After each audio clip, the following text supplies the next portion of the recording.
You have a barbershop business. The defendant left your employment. Correct. I opened my own business. You signed this non-compete agreement. Yes, I did, but under duress. You cannot open up a competing business 2.8 miles away from her. This is crazy. That's what she's entitled to do. She's the boss, applesauce. This is Judy Justice. Nicole Messino is suing her former employee, Felicia Stella, for breach of contract, slander, and loss of income. Court come to order. All rise. Have a seat, please. Hello, Judge. Case number 3095, Messino versus Stella. Thank you. You're welcome. Miss Messino, you have a barbershop business. Correct. How long have you had it?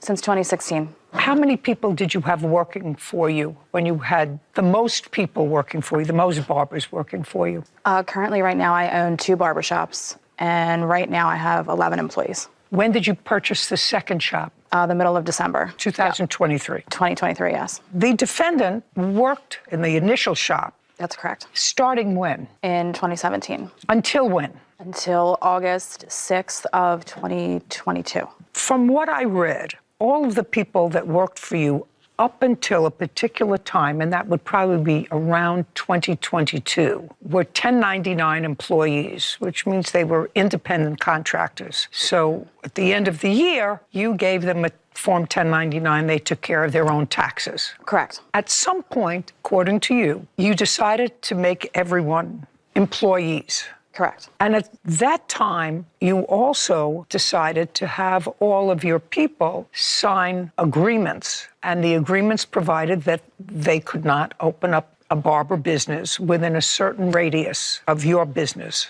Correct. The defendant left your employment and opened up her own barbershop.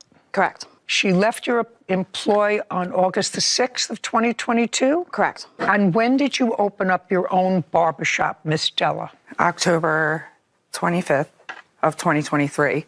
October 25. Oh, no, I'm sorry. It was 2022. I apologize. May I see a copy of the contract that you had with Miss Stella? Because what you're suing for is breach of contract. Correct. This contract.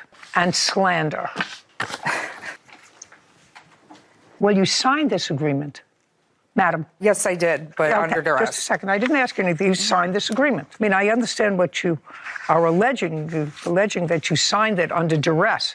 Now, Sarah, would you look up for me non-compete agreements, Pennsylvania?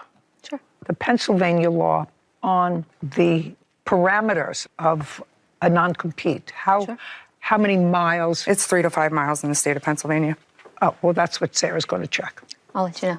Give me 1 second. Okay, so you signed this non-compete agreement. It is your defense that she threatened to terminate you if you didn't sign it. That's your defense. No, I didn't. To this. And more. Yes. There's more than that as well. But that's your defense to this, to signing this agreement, that she said either you sign it, Yes, ma'am. or I'm going to fire you. Yes, ma'am. Well, that's okay. She could do that. It's our business. In the state of Pennsylvania, there's contract law. There's three things that go with that. There's an offer, and then there's an acceptance and consideration. Let me explain something to you. The laws of contract in every jurisdiction are the same. There has to be initially an offer, an acceptance, and consideration. That forms the basis of any contract. Yes, ma'am. There is an offer, an acceptance, and consideration. No. Absolutely, there is here. It's not as if Miss Stella, she said to you, if you don't sign this agreement, I'm going to amputate your arm at the elbow. Okay. That's different. She's allowed to say to you, I'm not hiring anybody or maintaining in my employment anybody who doesn't sign a non-compete clause. They're perfectly valid. Okay. And she's allowed to say that to you. You're allowed to leave. This is America. And she's allowed to fire you. She's the boss. She's allowed to say to you, in my shop from now on, everybody has to wear a uniform. I don't want to wear a uniform. Then you're fired. You don't have a right to a job unless you meet the requirements of your employer. The only question that I have is how many miles? So there's not a set radius. It's all about reasonableness. The geography must feature a limited geography, for example, within a defined area such as a city, normally unenforceable to prohibit employees from working for any competitor across the country. No, but as long as it's that's too onerous. Exactly. But as long as it's a defined geography, it tends to be reasonable. Okay. So what you're saying, Ms. Stella, is that you have proof that in the state of Pennsylvania, it either has to be 3 or 5 miles. It can't be both. It just says between 3 to 5 miles. I do not have that proof. I apologize. How many miles is the shop that you opened up from her shop? It's 2.8 miles away. Well, that's too close, madam. She's absolutely right. You breached her contract. Okay. If I took her clients, then No, you breached her contract. It says that you cannot open a competing business for 5 years, and you certainly fall within the radius. You violated this contract. Okay. She's absolutely right. All right. When you left in August of 2022, where did you go? I left. I didn't have anywhere to go. So when was the next time you worked? When I opened my own business. And when you opened your own business, that was 3 months later. Yes, sure was. Don't be snippy, Miss Stella. It was 3 months later. How many of her barbers came with you? 3. 4 of us. 3. 3 total. 4 total. 4 total. You and 3 others. Uh-huh is not Yes, an answer. ma'am. Yes is the answer. I'm sorry. Yes is an answer. And the 3 others, did any of them come from her shop? Yes, ma'am. Okay, so, well, it's a breach of contract. It's clear. They all left on their free will. Okay. I can't. I apologize. Breach of contract. You have a counterclaim, which is interesting. And your counterclaim is for money owed for defamation of character, slander, harassment, and emotional distress. Yes, ma'am. I'm not interested in the signing of this agreement. Okay. I'm interested in how you claim the plaintiff defamed you. Well, her and her husband had a whole conversation about me on Facebook, ma'am. Just a second. I'm not interested in her husband. Okay. I'd like to see what you claim she did to defame you. She proceeded to write emails to my family. Just a second. All I have to do is see what you claim she did to defame you. It says that I have a current Kevin, record. would you please get what she says she believes is actionable? Maybe. She said I was stealing company time. Hold on. Could you please just hand it to me? Yeah. That I've been manipulating people, Your Honor. Don't speak. Julia. And who is Julia? My sister. Okay. You wrote an email to Julia. I wrote a heartfelt email Just a to second. Julia. Just say what. Who cares? Next. I do, because I'm a recovering Just a second. addict. And for Just you a to go second. out and Just say a those second. things. She's allowed to write a private communication to somebody. That's a not third party? published.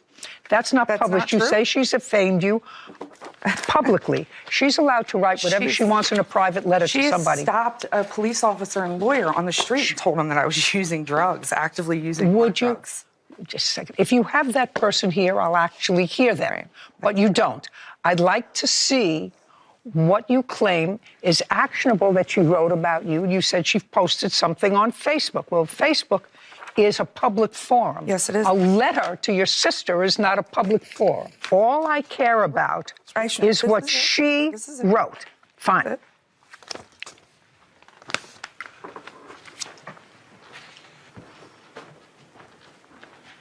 Oh, she says the cancer is gone and the entire aura of the shop has changed. The dark cloud is gone. It's almost a clean slate with your new employees. You can expand and turn Giovanni's into a barbershop powerhouse. It was meant to me. What defamation is that? You talk. What? The cancer. Like, I'm not a cancer. Okay. This is crazy. All right. She went around and told people that I was actively using hard drugs, ma'am. Madam! Okay. Nicole Messino claims her former employee, Felicia Stella, breached their contract and stole her customers. Felicia is countersuing for harassment, slander, and defamation. If you bring me a witness, I will hear you. I'm not hearing what she told a policeman on the street or what she told strangers. Nothing that you've shown me that was published is defamation. What else? I was countersuing also for mental anguish. Your Honor, I am a recovering heroin addict, and I am open about that. And I tell she's people using that. drugs. Just a second. You have to understand, I didn't say that, and good for you if you got your life back on track. terrific for you. But in order to have emotional distress, you have to have somebody who's guilty of something that's illegal or against the rule of civil law. So far, you have nothing.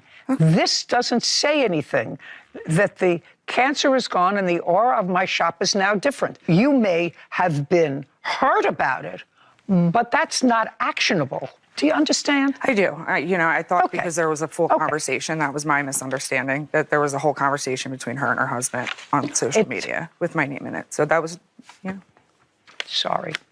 And you breached your contract with Stella. Your Honor, may I say something? About what? About the contract, and because I am also a former employee of hers. No, you can't. Did you sign a contract? I did. She threatened to fire you if you didn't sign it? Correct. That's what she's entitled to do. She's the boss, Applesauce. She's the boss. People in this country think that they're entitled to jobs. Once you have a job, you're entitled to keep it. Pay attention. You're entitled to fire anybody that works for you. I can look at Kevin and I can say, you know what? Last year I loved you. This year not so much. You're fired. He has a contract. I have to pay him out of his contract. I would never say that to him because I adore him. But he's capable of being fired. He's capable of being fired for anything other than a violation of the Constitution, which means you're being fired for race, religion, sexual orientation, probably a couple of other things that I've forgotten, some of which I think are absolute nonsense. But they're entitled to fire you if you refuse to sign an agreement that prohibits you from stealing their clients and their employees. They're absolutely We were independent entitled I was an to. independent contractor for 8 years. Tell me how they were her clients. They were not her clients. You violated the terms of the contract. You cannot open up a competing business 2.8 miles away from her within She tried to make me 3 months. unemployable. Judgment for the plaintiff in the amount of $10,000. You count the claims dismissed. We're done. This court is adjourned. Apparently, I was a cancer that worked there. Apparently, people didn't like me. I think it was very fair. She signed a non-compete. When I quit, so did 5 other of her staff members. She turned all my employees against me, and she staged a walkout and took them because I was making changes to my business. We're doing great. We're thriving. We're growing. And things have just been beautiful. You know what? May the best business win because she pushed me to go further. I opened up a second barbershop, and bye, Felicia. You know, I still can't get past the fact, Sarah, that in this country now there's a sense of entitlement that once you start a job for a reason, for a non-reason, and we're not talking about the violations of The Constitution. the Constitution. We're talking about Parameters set by bosses. parameters. You have to be in at 9 o'clock. Well, but I can't because I get up late. I'll stay later. I can't be in by 9 o'clock. You're fired. Period. Yeah. I want you to continue to be my employee, but we're changing from 1099s to employees. If you don't sign this agreement, you're fired. Yeah. As soon as I read the papers, I knew the defendant had misunderstood the definition of duress because Yes. it was smeared all over her answer that I only signed it under duress, duress this, duress that. Well, being offered the handbook of the place in which you are employed and being offered a choice of these are the new requirements. If you like it, great, sign If it, not- continue if working, not, and if adios. not, goodbye. Yes. And that's perfectly reasonable. Yeah, but don't sign it, then go off and open up 2.8 miles Oh, yeah. away a competing business and take 3 people with you. Yeah, that's a no-no. Blonsey O'Barron is suing his ex-girlfriend, Sharila Williams, for stolen property and money taken from his bank accounts. Court come to order. All rise. Have a seat, please. Hello, Judge. Case 3056, O'Brien versus Williams. Thank you. You're welcome.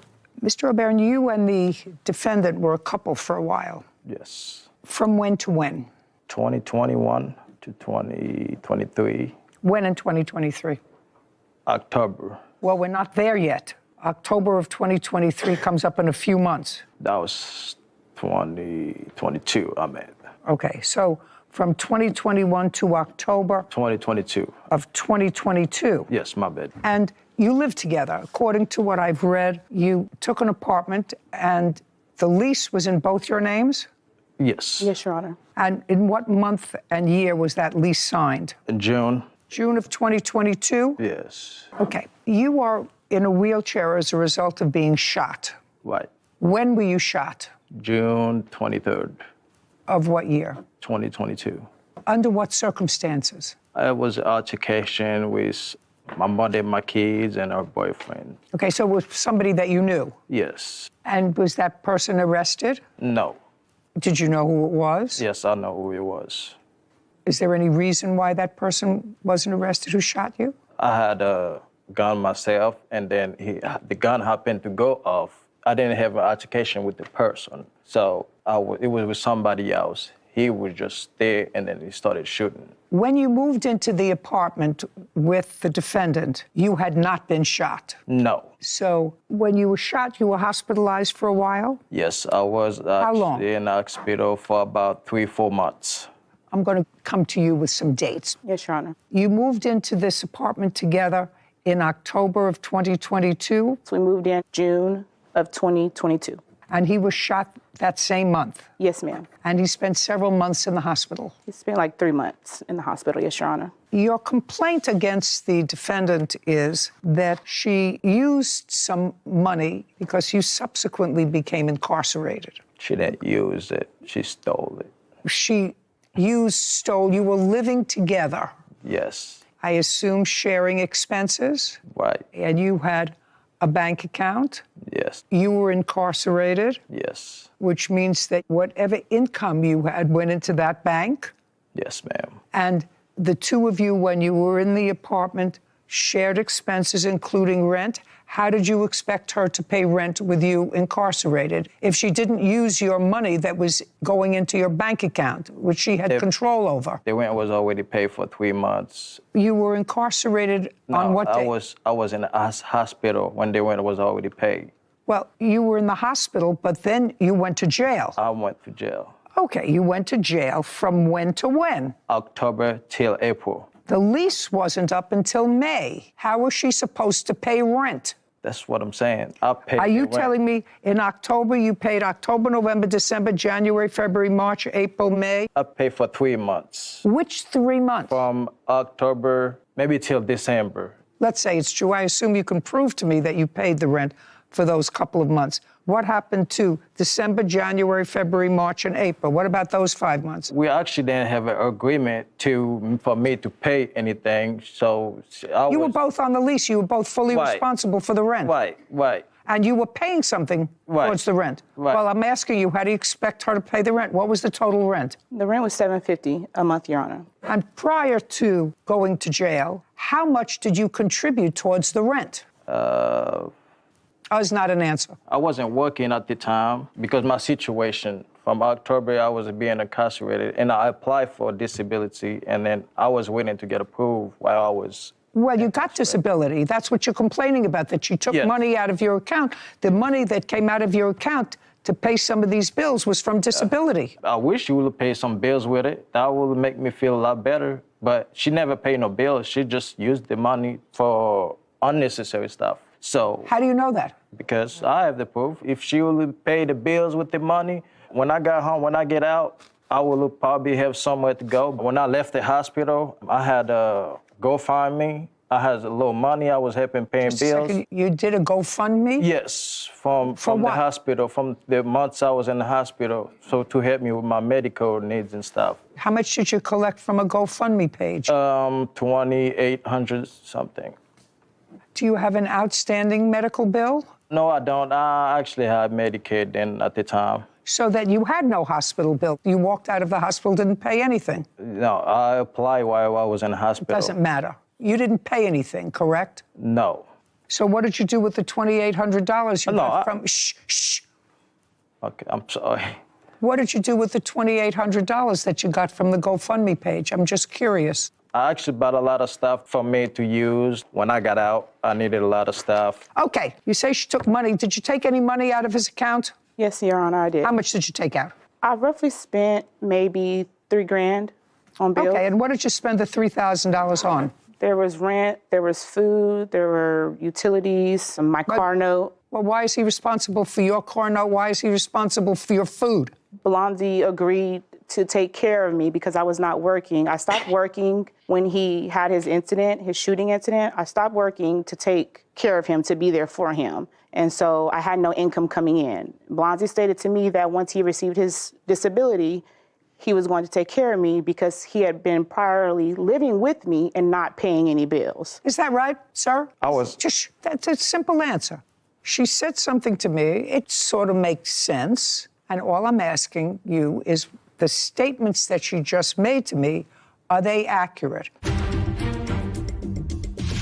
Aaron claims his ex-girlfriend, Sharila Williams, stole his property and wrongfully withdrew money from his bank account.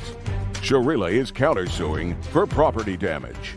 The statements that she just made to me, are they accurate? Somewhat. What's not accurate? Were you living with her? Yes, ma'am. Were you paying bills when you were living with her? Rent, food, utilities? Yes. Were you paying for that? I actually paid for food. Yeah. Okay, so you paid for nothing. And then prior to your becoming incapacitated, was the defendant working? She actually was working and then she stopped working. She was working. What was she doing? You were living together, so you know what she was doing. What was she doing? She wasn't really taking care of me. I didn't ask about taking care of you. She wasn't doing nothing. I asked, was she working prior to your becoming incapacitated? Yes. What kind of work was she doing? Nursing. She was a nurse. Yeah. Are you still nursing? Your Honor, I'm a medical office receptionist, so I'm not a nurse, Your Honor. We should have gotten to know you a little bit better. Okay. And on what date did you leave that job? I stopped working in July. You were shot in June. June, yes. And then you were in the hospital for a while. Yes. And prior to being shot, you were not in a wheelchair. No. When you came home, was the defendant at home? Sometimes. What do you mean sometimes? She was on the lease. After a couple months from being there, she didn't want to be at the house. She was getting... Was she with you in July? Yes, ma'am. Was she with you in August? Yes. Okay. What credit card charges do you believe exist that the defendant used your credit card without your permission? Oh, right here.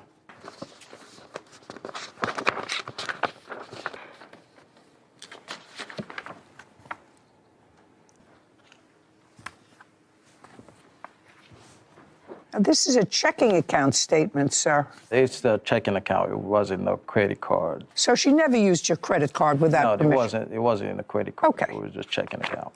In January, February, and March of 2023, you were incarcerated. Yes. What were you incarcerated for? It was a warrant that I have. Your Honor, it was a warrant from a violent situation that he incurred with his witness. Tell me about it. They had a disturbance at her location, and they arrested him from the house that we shared due to a warrant from his witness. Okay. And was that because you called the police because you were having an altercation? I called the police because we were having an altercation, but they arrested him due to an incident between him and his child's mother. Okay. And when did that occur? That occurred October 28th. Now, what items do you say that she took from you without permission? All my personal belongings, like clothes, shoes, everything. I left with nothing at all, like when I got out. When you got out of jail? Yes. Okay. When you got out of jail, what was the date that you were released from jail? April 14th. And where did you go? I actually slept in the car that night because... Where did you go the next day? The next day, my kid's mother helped me find a hotel and pay for it. And what happened to the apartment that you had been sharing with the defendant? The week before I got out, me and the defendant, we was actually talking. When I got out, she was gonna release everything to me so we can move on. But so you could move on? But we both can move on. So the week before I got out, she started answering the phone from the jail. And then she had a plan to move out, but when she moved... Well, the lease was up the next month. I don't think the lease was off yet. Yeah, the lease was going to be up the next month. It was a year lease. Well, I'm not sure about that. Well, I'm telling you, it was a year lease. It was going to be up the next month. Okay. Well, then again, she didn't want me to be there anymore. Well, you had an altercation with her, did you not? After my incident, she started there. Just a second. You had an altercation with her? We had, yes. You had the altercation in October. Yes. Right? Yes. And as a result of that altercation, another warrant dropped on you from another incident. Yes. So I can imagine that she didn't want to be with you anymore because she had called the police on you as a result of the October incident. No, that wasn't the reason. Why? What was the reason? The reason was because I wasn't good enough at the point because of my situation. I was in a wheelchair. She didn't want nothing to do with me at that point anymore. Okay. The only reason she actually led me on when the doctor told me I couldn't walk anymore.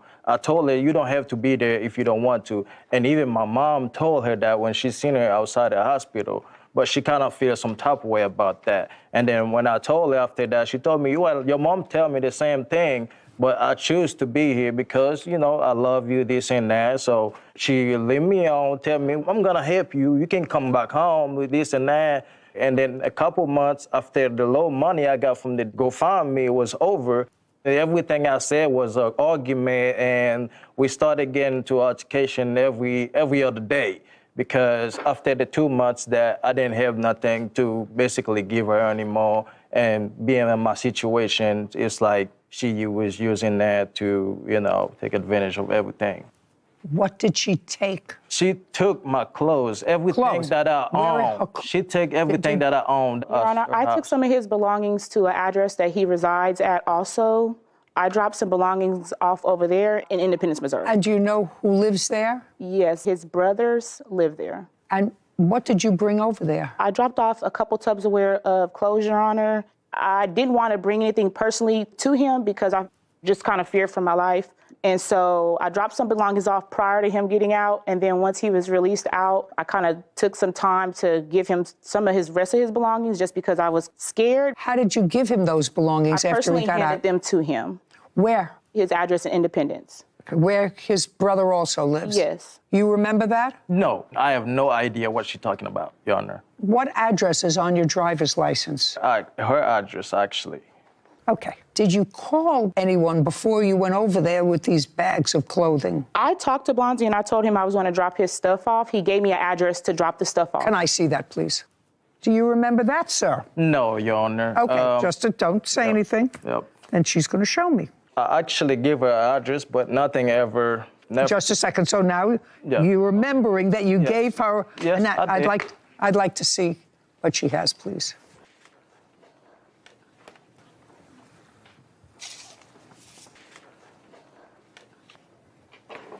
It doesn't say anything. I will give you your belongings. We can move on, but it's up at the top where I'm asking him for the address. Address or what? And he's not sending it, but he did send me an address. I just don't have that with me, Your Honor. Okay, but I want to tell you something, sir. In this text exchange, she says address or what?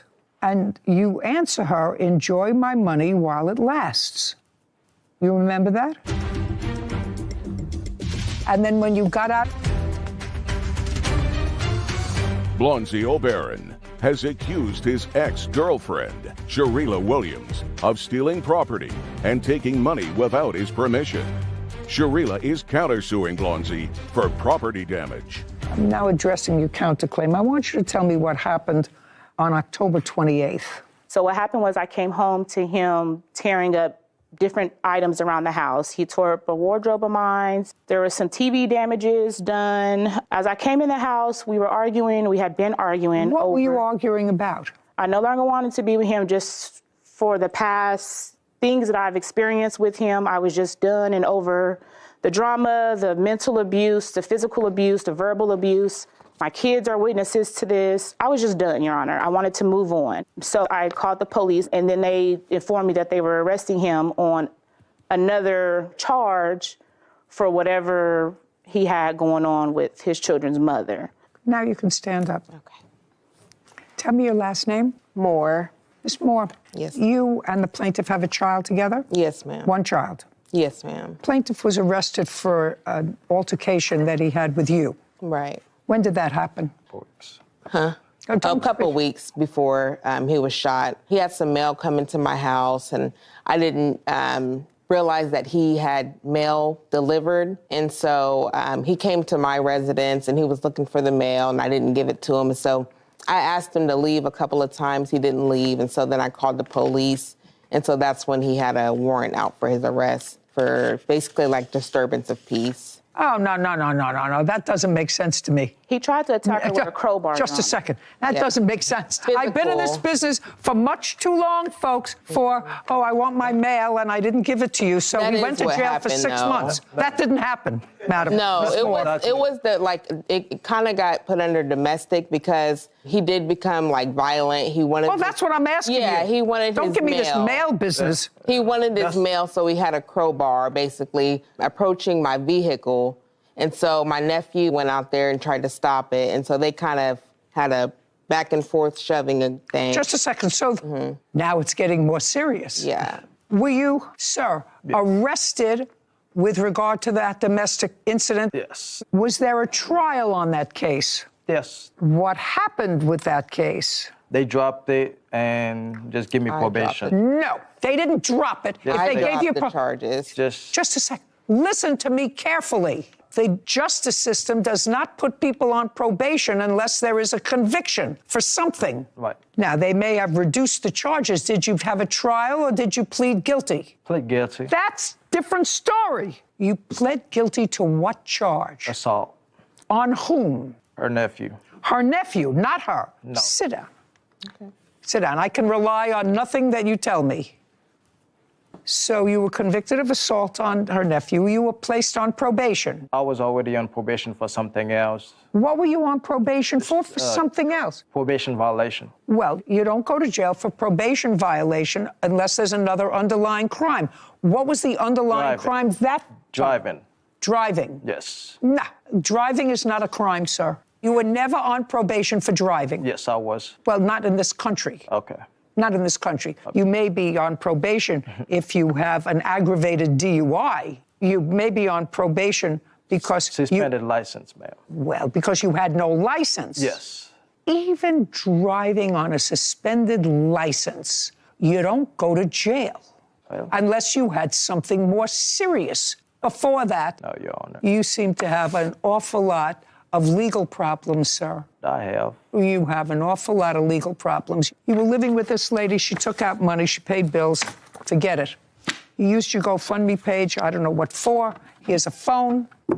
I listened to your counterclaim. Your counterclaim didn't say much. It said he destroyed some things in your house. Yes, Your Honor. Blondie tore up some TVs that were in the house. I have pictures of. That was in October. October. Almost a year ago. Yes, Your Honor. Almost a year ago. We're almost a year later. If he destroyed some of these items, where have you been about filing a case against him? So I realized that the police department, they put out a warrant for the damages that occurred October 28th to an iPhone of mine. Do you have that police report, I'd yes, like to Your see the Honor. police report. You cause any damage to things in her residence? Actually, what happened... Just a second to see the yes or no. No, Your Honor. Okay.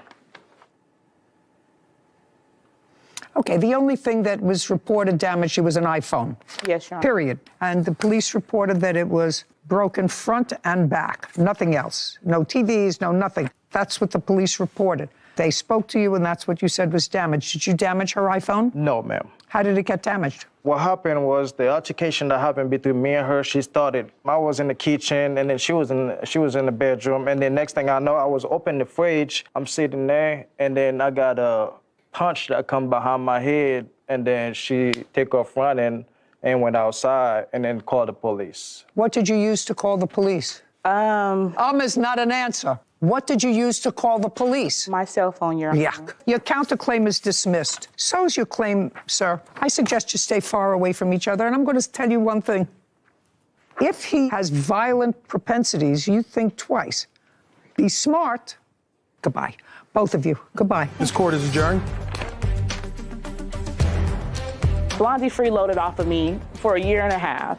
I don't think it was fair enough. I didn't really get my point across. The final straw is my kids. My kids had endured enough, and it was just time for a change for us. Forgive her. I guess she needed the money more than I do. I'm not really mad about it. It's okay. I'm okay with the judge's decision today. I just gonna get my protection order and move on. You know what was most distressing to me about that case, Sarah? The plaintiff's girlfriend, the mother of his son, was a well-spoken, articulate, together woman with whom he's currently living, despite the fact that he was convicted of a serious assault. He was originally charged with aggravated assault on her nephew. Then you have the defendant, another articulate, seemingly together person who had a responsible job before him. These two women accepting a place where they know they're going to live in fear of somebody that has violent propensities. Yeah. They both know it. At least with the defendant, after they had that altercation in which she called the police, she left. She said, you know, her testimony today was, that was it for me. But you can't say the same thing for the mother of his child, so it's just unfortunate that she'll have to live with that fear. I don't know how long. We'll see. Taylor is suing his former friend, Sabra Crockett, for the cost of a van. Court come to order. All rise. Have a seat, please. Case 3065, Taylor versus Crockett. Thank you. Welcome.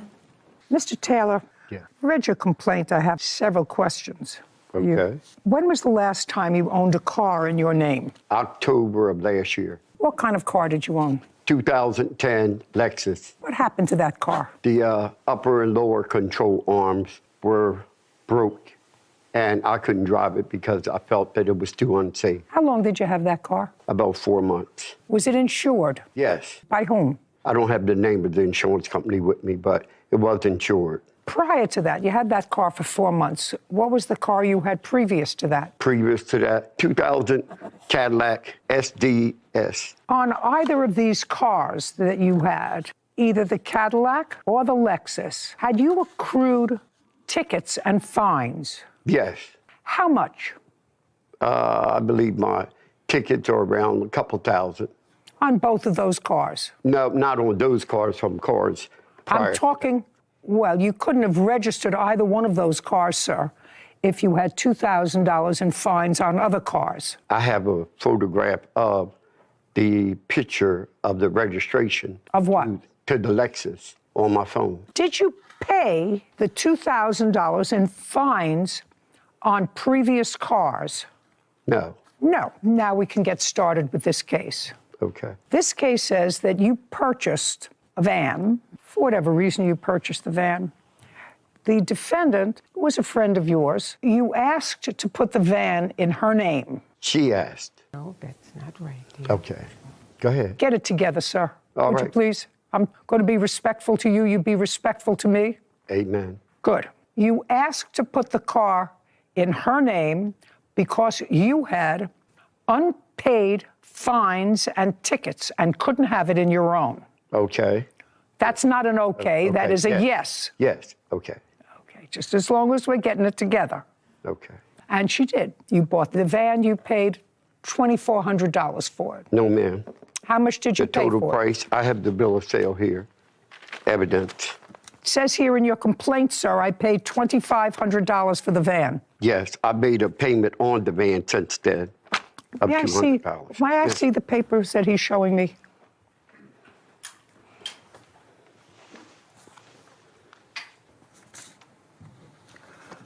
I went to visit my friend in April 2022, who was a bishop, parked next to an old van at the church owned and asked if they would be willing to sell it. He said the church would sell me the van. I paid $2,500 for the van. That's your sworn complaint. Okay. Okay is Yes. not, okay is great. Right, but they decided that they wanted $2,900. I do have, Your Honor, I do have the receipt. Listen to me, sir. Okay. I don't care. All right. The reason you put the van in the defendant's name was because legally you were not allowed to put it in yours because you had unpaid fines. What happened, according to the defendant, is that in the time that you had the van, which was from what month and year to what month and year? May the 1st of 2022, and she brought the police. When did she take the van back? May the 7th. May the 7th of this year. And in that year, according to the defendant, she took the van back because you had, again, acquired a lot of tickets on it. 2 tickets, which I paid. Really? Yes, I have the receipt. Well, then she's going to have to show me. She said you acquired $1,600 worth of tickets. Is that what you wrote? Yes, I did write that, Your Honor. Do you have proof of that? I have proof as what the tickets are and what it would cost to get this van in shape. No, that's not what I asked you. I said... I have some here, yes, Just a second. Okay. Answer. At this point, he owed me $1,600 in toll fees. Toll fees? Do you have proof that in that year, he accrued while driving the van No, Your Honor. Why not? Because the $1,600 was including everything that needed to be added to this van. No, Miss Crockett. Yes. No, Miss Crockett. That's not what you said here. You said you took it. I'm going to read you what you wrote. Yes, dear. At that point, he owed me $1,600 in toll fees, and I didn't trust him to do the right thing. Before the van was completely worthless, I decided to have the police come and get it. Yes. So how much were the fees? You said toll fees. How much could you prove that he had accrued in toll fees? You didn't spend any money for this van. And I absolutely believe that you should have taken it back. Under normal circumstances, you should have taken it back if he accrued any tickets on the van, because you're liable for that. Yes. And he's got a miserable history with paying his fines. Yes. Yes, do you understand? Yes, yes, Your Honor. Yes, Your Honor. How much can you prove he had in toll fees? The tickets that I have here, pictures of. Well, show me. Okay. I didn't ask you for anything. Are you showing me text messages? I want to see toll fees. That's all I have, dear, is the text messages. From whom? Between Edward and myself, and some pictures of the tolls, the tickets that I sent to him. I would like to see the tickets that you sent him. I don't want to see text messages. You tried to claims his former friend, Sabra Crockett, owes for the cost of a van. Sabra says the van was stolen and she owes him nothing. You're the owner of the car. You would have gotten notification of toll fees. Yes, I did, Your Honor. Well, then I want to see them. Look that up. Give me the low range. 1,600 to 4,000. Miss Crockett, it's taking you too much time to find what was clear. All right, here's two, my dear. There's two what? More. Here you go, young man.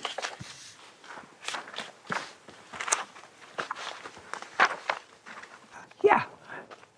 Well, I have one, and she says to you that she got a collections notice on a ticket from September 13th in the amount of $110.17. So you need to call this lady. And then on May 5th, she says to you, your balance from other tickets would be $601.17. No, ma'am. I have two tickets here.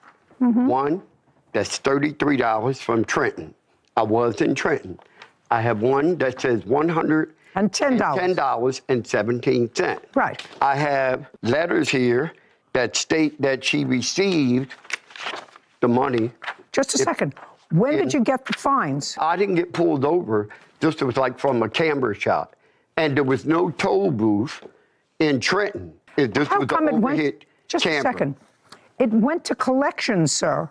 So if she was notified of a ticket, listen to me. Okay. If she was notified of a ticket, believe me, this lady notified you right away.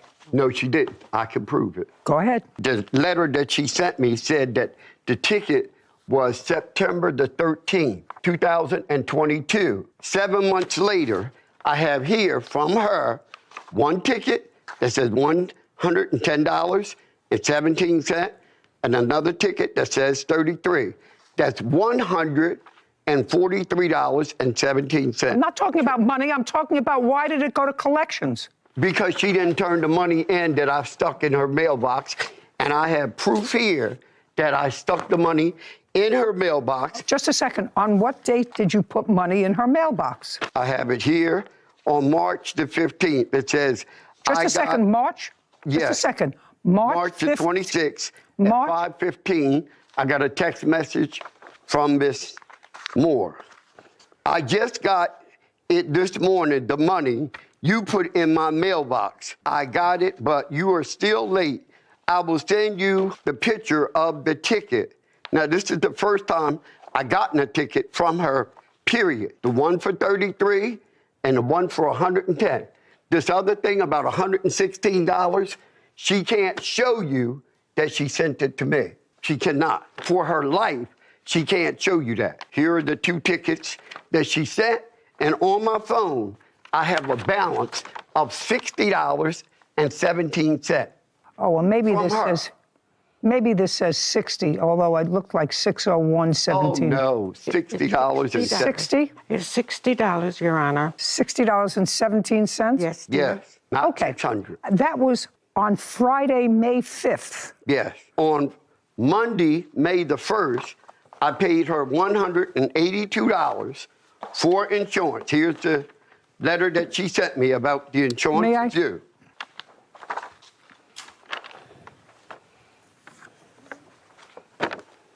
This is in... Here's another one. Wait. Just a second. Okay. Let's start with this, Mr. Taylor. The fact that you tried to scam the Department of Motor Vehicles starts you off with a problem. Do you understand? Yes. With me. Starts you off with a problem. Because if you know that you're not allowed by law to register a car in your name because you have unpaid fines from whatever state you're from. What state are you from? Philadelphia, Pennsylvania. From Pennsylvania. You have unpaid fines. Mm-hmm. And you try to circumvent the law by physically owning a car, having it in your possession, and being the sole driver of the car, and putting it in someone else's name to circumvent the fact that you haven't paid tickets, doesn't put you in a good place here. Okay. Do you understand that? Yes, ma'am. We understand that. It's like buying a car without a driver's license and saying, you know what? This is the car I want. I have no driver's license because they took my license away for drunk driving, but I need a car to get around. So I'll give you the money, you buy the car, and I'll drive it. Do you understand? Yes. That's against the law. So when people come into court who have already broken the law, and you ask me to find in your favor and return a car to you that you can't own, you understand? We have a problem. That's where we're starting from. Now, similarly, you were an accomplice because you knew that he couldn't have a car in his name. Are you denying that you knew he couldn't have a car in his name? Yes, I am denying that, Your Honor. Now you tell me why you thought uncross your arms, why you thought he needed the car put in your name rather than him owning the car himself. Okay, this is how it went, Your Honor. No, I asked you a question. Yes. I mean, do you own a car? Yes, I do. Did you pay for it? Yes, I did. Is it in your name? Yes, it surely is. It surely is. Who is this person? This is my girlfriend, my neighbor, and my friend. Does she own a car? Yes, she does. Is it in her name? Directly, yes, it is. Okay, so you know that if he bought a car with money, yes, and said to you, put it in your name, there had to be a reason. Definitely. What did you think the reason was? When I got to the Allstate office to get the title changed, he approached me and said, could you put it in my name because I have a lot of tickets? That's what I just said. Yes, but I didn't know that. I knew that he had a lot of tickets. I said, I'm going to give you 3 months. It doesn't make any difference. What you did was you knew he couldn't put it uncross. You knew he couldn't put it in his name because, for the same reason the drunk driver couldn't put a car in their name, they had no license. He wasn't allowed to own a car unless he paid off his fines on his old cars. Yes, Your Honor. So you were an accomplice in that by putting it in your name. That's what I'm telling you. That's not a question. That's a statement. There's a difference between a question and a statement. I'm making a statement to you. Yes, you are. You knew? No, I did not know, dear. Oh, yes, you did. No, I did not, because when I met Mr. Taylor, he was driving a Chrysler 3000. Who cares? He told you he couldn't put it in his name because of the tickets. For the tickets. That's what... Yes, dear. That's exactly what I said to you. He told you he couldn't put it in his name because of the tickets. Former friend, Sabra Crockett, of refusing to pay for his van after it was stolen. Sabra says she did Edward a favor, and he still owes her for parking tickets. So, Mr. Taylor, I am disinclined to help you, but I want to know what happened to this van, just out of curiosity. Now, I know the van was stolen once and recovered. Was stolen a couple of months after you were driving 6 weeks it. after I brought it. 6 weeks. Sad. And then you got it back, got it out of impound, a couple of parts or whatever. But you were still driving it because you drove it for a year after it was stolen the first time. You took it back more recently because you say you got these tickets, whatever. You took it back. It wasn't smart of you to do it in the first place if you knew that he was breaking the law by having this car. Yes, Your Honor. What happened to the van? I retrieved the van. Yes, I know you did. And with the police. On what date did you go and get the van? I got the van on May 3rd, 2023. No. Where is it now? Somebody stole it, Your Honor. From where? In front of my house. Do you have a police report? Yes, I do, dear. I'd like to take a look at it. Here you go, Your Honor. Thank you. This young man here.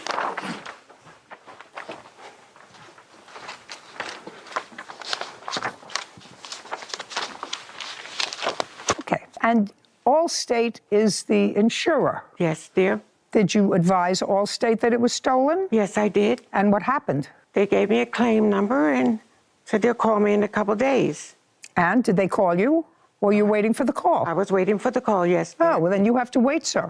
If you get any money, you have to give it to him. Do you understand? Yes, Your Honor. Yeah. I've talked to Allstate, but it was only, liability on it? No other? Well, that would not be my problem. That would be his problem. You put insurance on this. Yes, I pay every month. It depends upon what kind of insurance you have. $80 If you get any money back from Allstate for the van, listen, this just happened. We're talking about something that happened 23 days ago. You're not a priority for Allstate. So I don't know whether they're going to give you any money or not. It depends upon his insurance.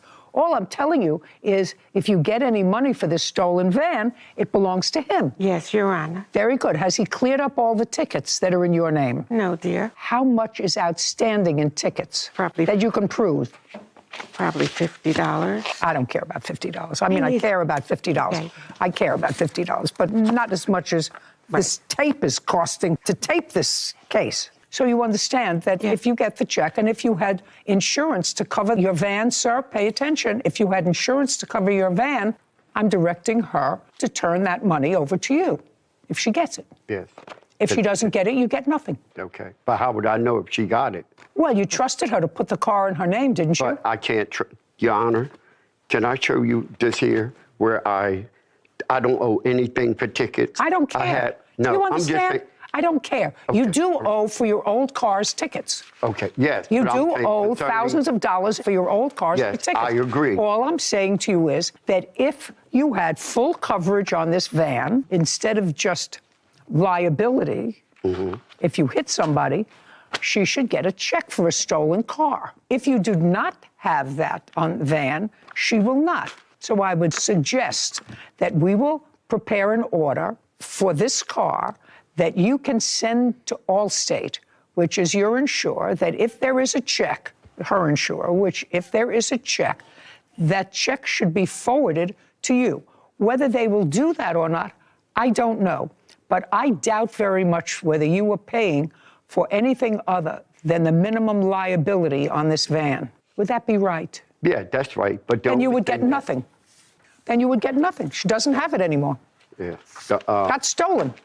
I knew nothing about it being stolen. Well, just so that you Until know, now. this is the police report.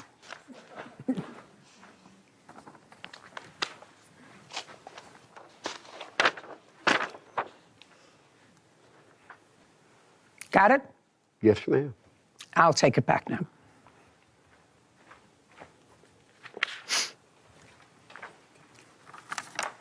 Got it? Yes. Very good. Thank you very much. Your case is dismissed. Thank you. This court is adjourned. Well, the judge made a good decision. I think the judge did a marvelous job. Well, I just didn't pay it. That's just telling the truth. Because he knew I had a valid driver's license and I could drive and he couldn't. She never intended on giving me the title. I went to his church and I had the police to meet me there and I had the title, registration, and the insurance card. I learned that you can't trust everybody. This is a lesson learned. Do not sign for anything unless you check out all the facts. Okay, I just have a little bone to pick with your analogy of, I understand the analogy that you made between driving drunk and covering for someone who's unable to drive under the law for having a DUI or, something of that nature. But when you liken it to parking tickets, I understand under the law equally that person would be unable to register a car for those two reasons. But I feel like with a DWI, you're making an active choice to get behind the wheel when you know that you're drunk and you're endangering the lives of others. With parking tickets, there's a lot of factors, socioeconomic factors, that play into why someone might not be able to afford their parking tickets. Now, before you get to the counterpoint of he bought 2 more cars after that, I'm not saying that this situation warrants my counterpoint, but I do think that it's something to consider, is that a DWI is something very serious, that you're taking an active role in your own criminal behavior. You're endangering others. You're endangering others. I would agree with you. When you come into a court of law and equity, equity means you want a fair result to happen.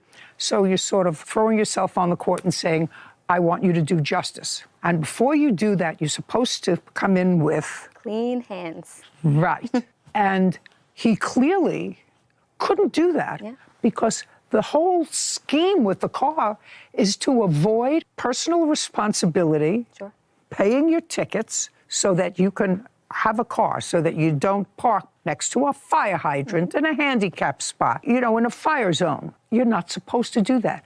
That also places people at risk, but not in the same way as drunk driving. But I understood the analogy. You're not supposed to, not here anyway, break the law and then come into court and ask for my help in equity when you've broken the rules. The same court you're defrauding. Yep.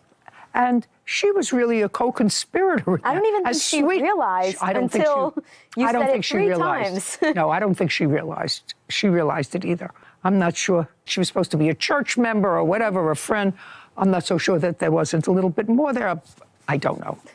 I don't know. But I certainly wouldn't, for anyone, put a car in my name and be responsible for it and let you drive if you have a history of being irresponsible. You wouldn't even do that for me, I don't think. No, you don't have to think about that. I would not do that for you. Thing. I wouldn't put a car in my name for you. You had this disagreement? Her son was playing with the dog. He kind of sit next to me and he was playing with some slime. And I'm like, what is that? He said, Daisy busted the ball. I said, give me that ball. And it was my breast implant. You kept your old breast implants? Absolutely. Why? Why not? I mean... This is Judy Justice. Naomi Jackson is suing her former roommate, Gianna Rodriguez, for property damage caused by Gianna's 5-year-old son. Court come to order. All rise. Have a seat, please. Hello, Judge. Case 3083, Jackson versus Rodriguez. Thank you. Miss Jackson, you have your own home? I do. You own the home or rent it? I own it. You have a mortgage? No. You and the defendant met, you became friends, and you invited her and her 5-year-old child, who she shares custody with the father, to live with you and share expenses. Yeah. When did you do that? She was a tenant of mine, is how we met. That was 2 years ago, back in 22. And it was her boyfriend that I rented to. Okay, but that's not that far afield. She wanted to move out of where she was living because school's got to start. And I said, well, why don't you come live with me? I have a 6-bedroom house. I live by myself. So I said, well, why don't you come live with me? So Spurs and all me. When did she come to live with you? 2022, January, February. No, it was... In 2022, the beginning of 2022? 23, sorry. 23? Yes. 22 when she was a tenant. No, 23 she came to live with you? With me, correct. And where are you living now? I now live with my cousin somewhere else. Since when? Since June. Is that when you had this disagreement? Yeah, when we got into the argument. And I told her that I was going to. And this is what you got into an argument about. Now, Ms. Jackson, it is your claim that the defendant's 5-year-old, who she was not supervising adequately, got into your bedroom, and in your closet you kept your old breast implants, ones that you had had removed because you got different ones. Correct. And you kept them for no particular reason. You weren't using them again. It's a sentimental reason that you kept the breast implants. And it is your claim that her son got into the room, got into the box where you kept them, took it and was playing with it with the dog, and they were destroyed. Correct. Okay, and you want her to pay for the breast implants. Absolutely. Why? Because why not? I mean, they were my breast implants. Yeah. Those are my property. Yeah. How much did you pay for them? The time when I did that surgery, yes, I paid $3,500.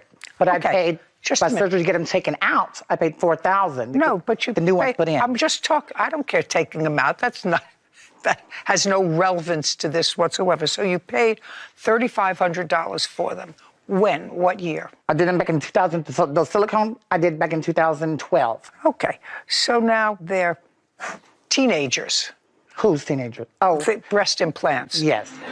No, I had it for 7 years. So you replaced them after 7 years. So you replaced them in 2019. Yes, the current ones I have now. I got those taken out just 2019. So you replaced them in 2019. Yes. And you want the original cost of them. Sure.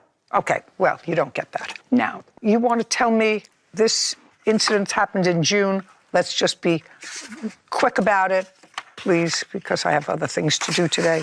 You heard some noise. You said the original cost. You heard, it's not like the value of them went down. If anything, it's higher to get them replaced, the silicone implant. Sound ridiculous. It was in June of this year that this incident occurred? It happened in May. 23. Okay. And you heard some noise, and when you looked outside, when you looked in the house, you found her son playing with your dog? I was sitting down watching TV. And? Behind me, her son was playing with the dog. He kind of sit next to me, and he was playing with some slime. And I'm like, what is that? I didn't want it on the couch. So I said, what is that? He said, Daisy busted the ball. I said, give me that ball, because like I said, I didn't want it all over the place, all over the couch. And it was my breast implant. Okay. And where had they been? They were in my closet in a medical sealed bag. Okay. Now, did Miss Jackson tell you about what happened that day? No, she never once, Your Honor, mentioned that she had silicones in a bag. Not to mention that they were in a closet reachable for a 5-year-old child to get to. My closet. Plus. My closet. No. And plus, my dog is there, too. Not to mention, if they busted, something could have happened to him. That's a shoulda, woulda, coulda. There isn't a question, Miss Rodriguez, in your mind that due to your 5-year-old's actions, she lost a piece of her property. Yes. Correct? Correct. Okay. So now we have to put a value on that piece of property, which is not $3,500. So you kept these breast implants, which you cannot use again because they can't be used again. You kept them for sentimental reasons. Yes, absolutely. Okay. And they can't be replaced for sentimental reasons. Once they're gone, correct? Once they're gone, they're gone. I mean, if sentimental, you can't reuse them. You can't resell them. They are of no... Resell them. I mean, I could probably reuse them if I wanted to. Oh, I don't think you can.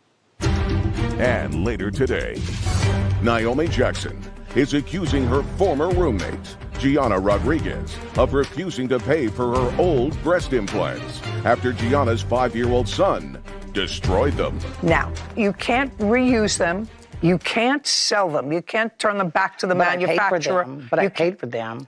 I understand that you paid for them. Let's say you had a car, and the car was unusable, but you had gotten it from a parent, from an old boyfriend, from somebody, so you kept it in the garage. It couldn't be sold. It couldn't be driven. You kept it because you liked to look at it. And let's say her son, instead of your breast implants, got into the car and got bubblegum on the seat. Is he going to pay for the car? It's unusable. It's undrivable. It's incapable of being traded, negotiated for anything. It may have sentimental reason for you, but it has no extrinsic value to anybody else. So what do you think you're entitled to for losing? It value to everything else, but it has value to me, and it costs me money to get it. So I don't agree with just like... Very good. So just let it go. Very good. Your son should not have destroyed her property. Do you understand? Correct. Whether it was negligence on your part for not watching the 5-year-old, I don't know. You don't keep an eye on a 5-year-old all the time. Judgment for the plaintiff in the amount of $1. Thank you very much. We're done. This court is adjourned.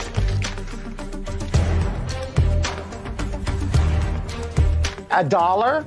I paid $4,000 for my breast implants. $1? I am happy today. I am thankful that it was in my favor for the dollar. So I can go bust people's implants and don't have to pay for it? I'm pretty sure it was silicone, and that's toxic. It's poisonous. So I'm just thankful that my dog and my child wasn't harmed. I'm very upset.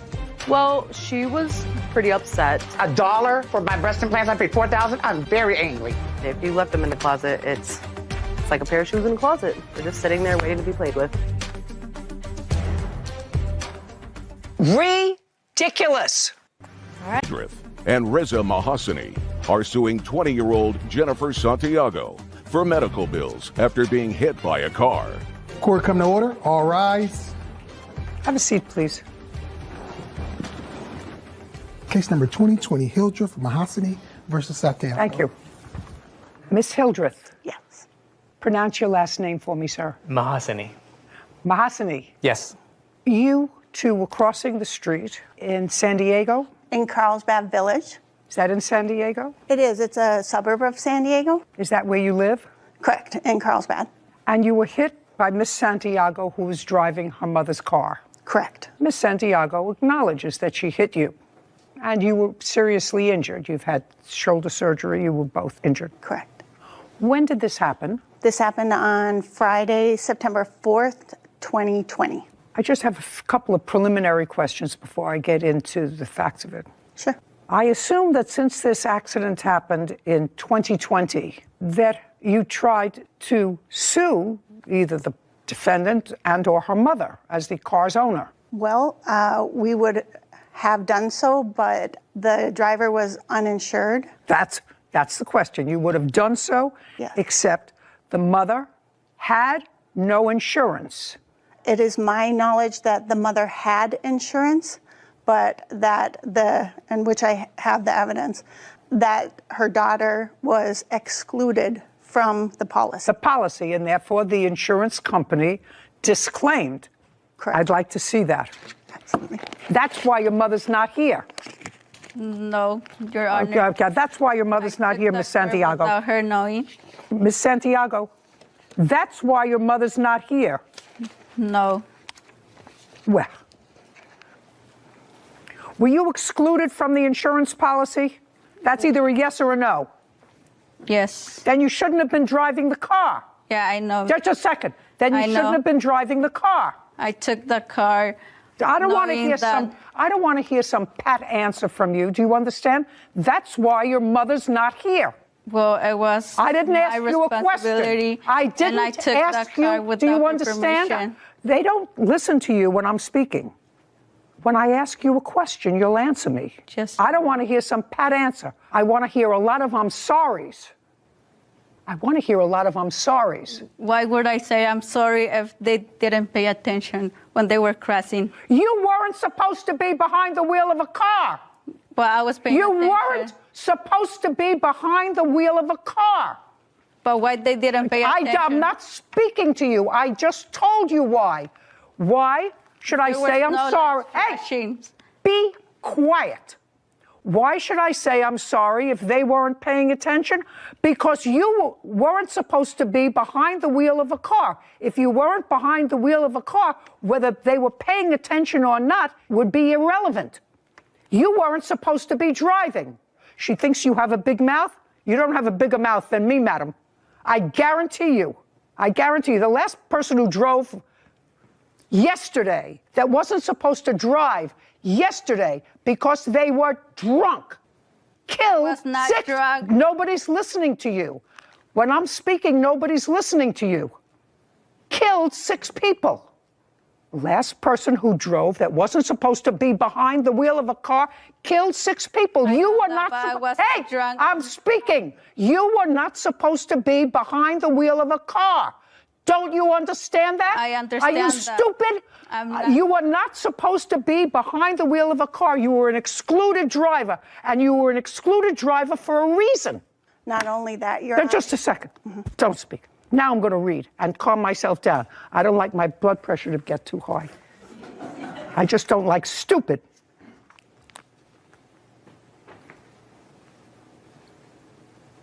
Our investigation, which is after you notified the insurance company, determined that the driver of the insured's car, Jennifer Ramirez, was not covered by the policy. That's what you told me. Correct. I don't understand this. You were walking, correct? Correct. Both. What is this? Your driving privileges will be suspended on November 21st. What is that? I think there was a misunderstanding that we were actually driving a vehicle.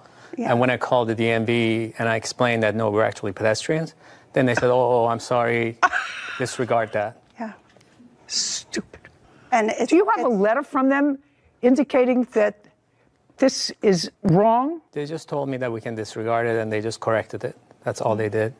And it was stopped because she was also unlicensed? Just a second. I'm not there yet. Okay. I'm not there with Big Mouth. Okay. This happened on September 4th, 2020. What time of the day? It was in the evening. What time? Was about 8 p.m. It was, around 8 o'clock. Light or dark outside? Dark. Is that a fair and accurate representation of the intersection where this happened? It is, Your Honor. Ms. Santiago, is that a fair and accurate representation of the intersection where this happened? Yes. So at the intersection where this happened, there were lines across the highway indicating pedestrian walkway. Correct. And there were 2 signs indicating pedestrian walkway. There were 3 signs. One in the center median and 1 on each side. On September 4th, Ms. Santiago, this requires a yes or a no answer from you. On September the 4th, 2020, did you have a valid driver's license? Mahasani claimed 20-year-old Jennifer Santiago struck them in a crosswalk while she was driving without a license. Jennifer says they were not paying attention and walked into oncoming traffic. Now, on September 4th, Ms. Santiago, this requires a yes or a no answer from you. On September the 4th, 2020, did you have a valid driver's license? I didn't, Your Honor. I said it's either a yes or a no. Did you have a valid driver's license? No. Did you ever have a valid driver's license? No. Do you have a valid driver's license today? No, Your Honor, because they... That's a no. What's your name? Vanessa. What? Giles. Stand up. Did you come with her today? Yes. How did you get here? I drove. My license. Just a second. You drove? Yes. In whose car? My car. What kind of car is it? Kia. Did you ever drive with Miss Santiago? Yes. When? Did you ever drive in a car where she was the driver and you were the passenger? Yes. When? September 4th, 2020. 2 years ago. Other than September 4th, 2020, did you ever drive with Miss Santiago where you were the passenger? Yes. When? September 4th. I said other than September 4th. No. Other than September 4th. Other than that, no. On September 4th at 7 p.m., 7 p.m., where were you? We were at the beach. Carlsbad Beach. You were at the beach. Who else was at the beach? Santiago and another friend. He's a minor. He's 16. There were 3 of you at the beach. Anybody else that you knew at the beach? No. How long had you been at the beach? Like for an hour. So you got there at 6 o'clock in the evening? We got there at 7. We were going back home at 8. So you got to the beach at 7. What did you do at the beach at 7 o'clock? We were just sitting there, eating, relaxing, having a good time, as teenagers that we were. Now, did Miss Santiago pick you up or did you meet at her house? Just think, take a breath. Did you meet at her house or did Miss Santiago pick you up? She picked me up. How far do you live from her? 2 minutes away. And what about the 16-year-old minor? 3 minutes away. Did she pick up the 16-year-old minor? Yes. How old was Miss Santiago in September of 2020? 18. Are you a good friend of hers? Yes, I am. You knew she didn't have a driver's license? Yes. Did you know why she didn't have a driver's license? She was still studying for a test. Had she taken the test before? Yes, she had taken the test before. Yes. Do you remember how many times? Yes. How many times did she take the test? 2 times. And the 2 times she took the test, she failed it? Yes, she did. Okay. So now she's driving without a license because she's failed her driving test twice at the time of this. So she's studying to pass it, maybe for the third time, right? Yes. And now we have 2 years later, she still doesn't have a driver's license. Yes. Do you know why? No. Well, you're her good friend. Didn't you ask her? Well, it's 2 years later. Did you ever pass your driving test? She hasn't yet. Sit. Now tell me what happened at 8 o'clock on the 4th of September, 2020. I have pictures if you like, and would it be okay to approach the screen to show you better? No, it's not necessary. You were crossing the street. Correct. In a crosswalk, she hit you. Correct. We were. That's what crossing the street in a crosswalk, and she hit you. Yeah. So we had come to the crosswalk sign on the left side of the photo. We pressed the button. It illuminated the flashing lights to indicate that it was okay to cross. We looked to the left. Those two cars were already parked. We proceeded to the middle and noticed that the car furthest, in the furthest lane from us, that car was already parked. So we proceeded, and we were hit. And what happened when she hit?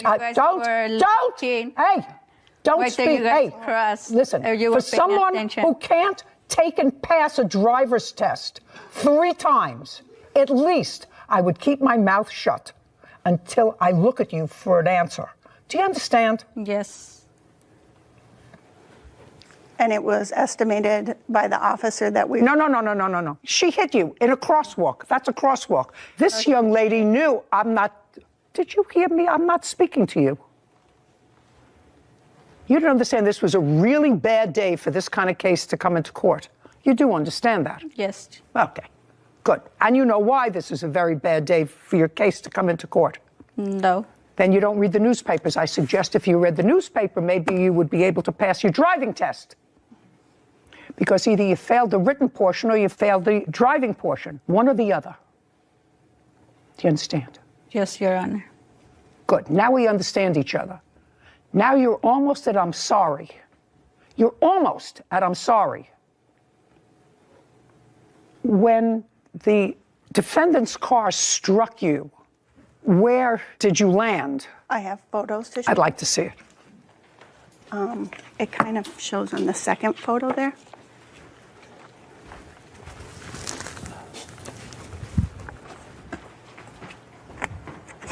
Oh, you hit her windshield. Who hit her windshield? We both did, Your Honor. And the hood. That's not true. I only saw that her husband, that he hit the shield. It wasn't her. What an idiot. Wow. Kevin, I would like you to show Miss Santiago that photograph and this one.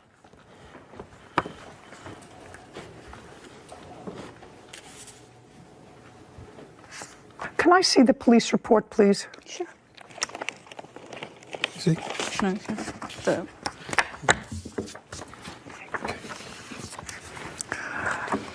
I'd also like you to show her these. I just want her to take a look at them. To know what happens when you act irresponsibly. And you do things that you're not supposed to do, like take a car and drive it when you have no license, when you failed your driving test twice. Lisa Hildreth and Reza Mahasani are accusing 20-year-old Jennifer Santiago of hitting them in a crosswalk while she was driving without a license. Okay, your last name is? Giles? You spoke to the police that day. Yes, I did. I don't know what you're doing here as a witness. She stated she did not see what happened. That's what it says here. Yeah. Now, just a second. That's what it says here. Uncross your arms. Now you can sit down. Gillis stated she did not see what happened. However, she identified Miss Santiago as the driver. And then there was a witness. Witness 1 stated she was riding as a passenger in a vehicle driving northbound on the 3100 block of Carlsbad Boulevard. The 2 plaintiffs were crossing the road in a marked crosswalk on the south side of the intersection of Carlsbad Boulevard and Oak Avenue. The 2 were crossing from the west side of the street to the east side of the street. The yellow warning lights next to the crosswalk were flashing. They were not. Witness 1 observed plaintiff 1 driving northbound towards the crosswalk at a fast speed. She drove through. I'm speaking, not you. I was not. I'm speaking, not you. I'm reading from a statement in the police report from a witness who stopped when this accident happened that you don't know. Neither do you. Okay, so now we have a witness who neither one of you know, who said the yellow lights were flashing. Even if they weren't, there's a crosswalk and there are signs that said pedestrian. But this witness says the lights were flashing. Then the officer who did a blood test there for alcohol states as follows. During the investigation, P1, that would be you, displayed objective symptoms of intoxication. I noticed her eyes were slightly red and watery. Her speech was very quiet. I determined P1 was under the influence of cannabis. That's not true, Your Honor. Just a second. Do you have any supplementary police reports? The only other thing that I have from the officer is an email that he... No. Okay. An email to whom? An email from the police officer to us. I'd like to see it. Sure.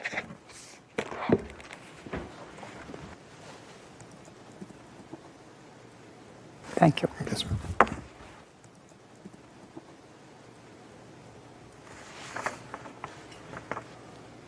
Okay, so what you said to the police officer was, and the police officer responded to you, that the report came back negative. Correct. And he said, I'm not changing it. Therefore, it's not a criminal matter. You have to sue her civilly.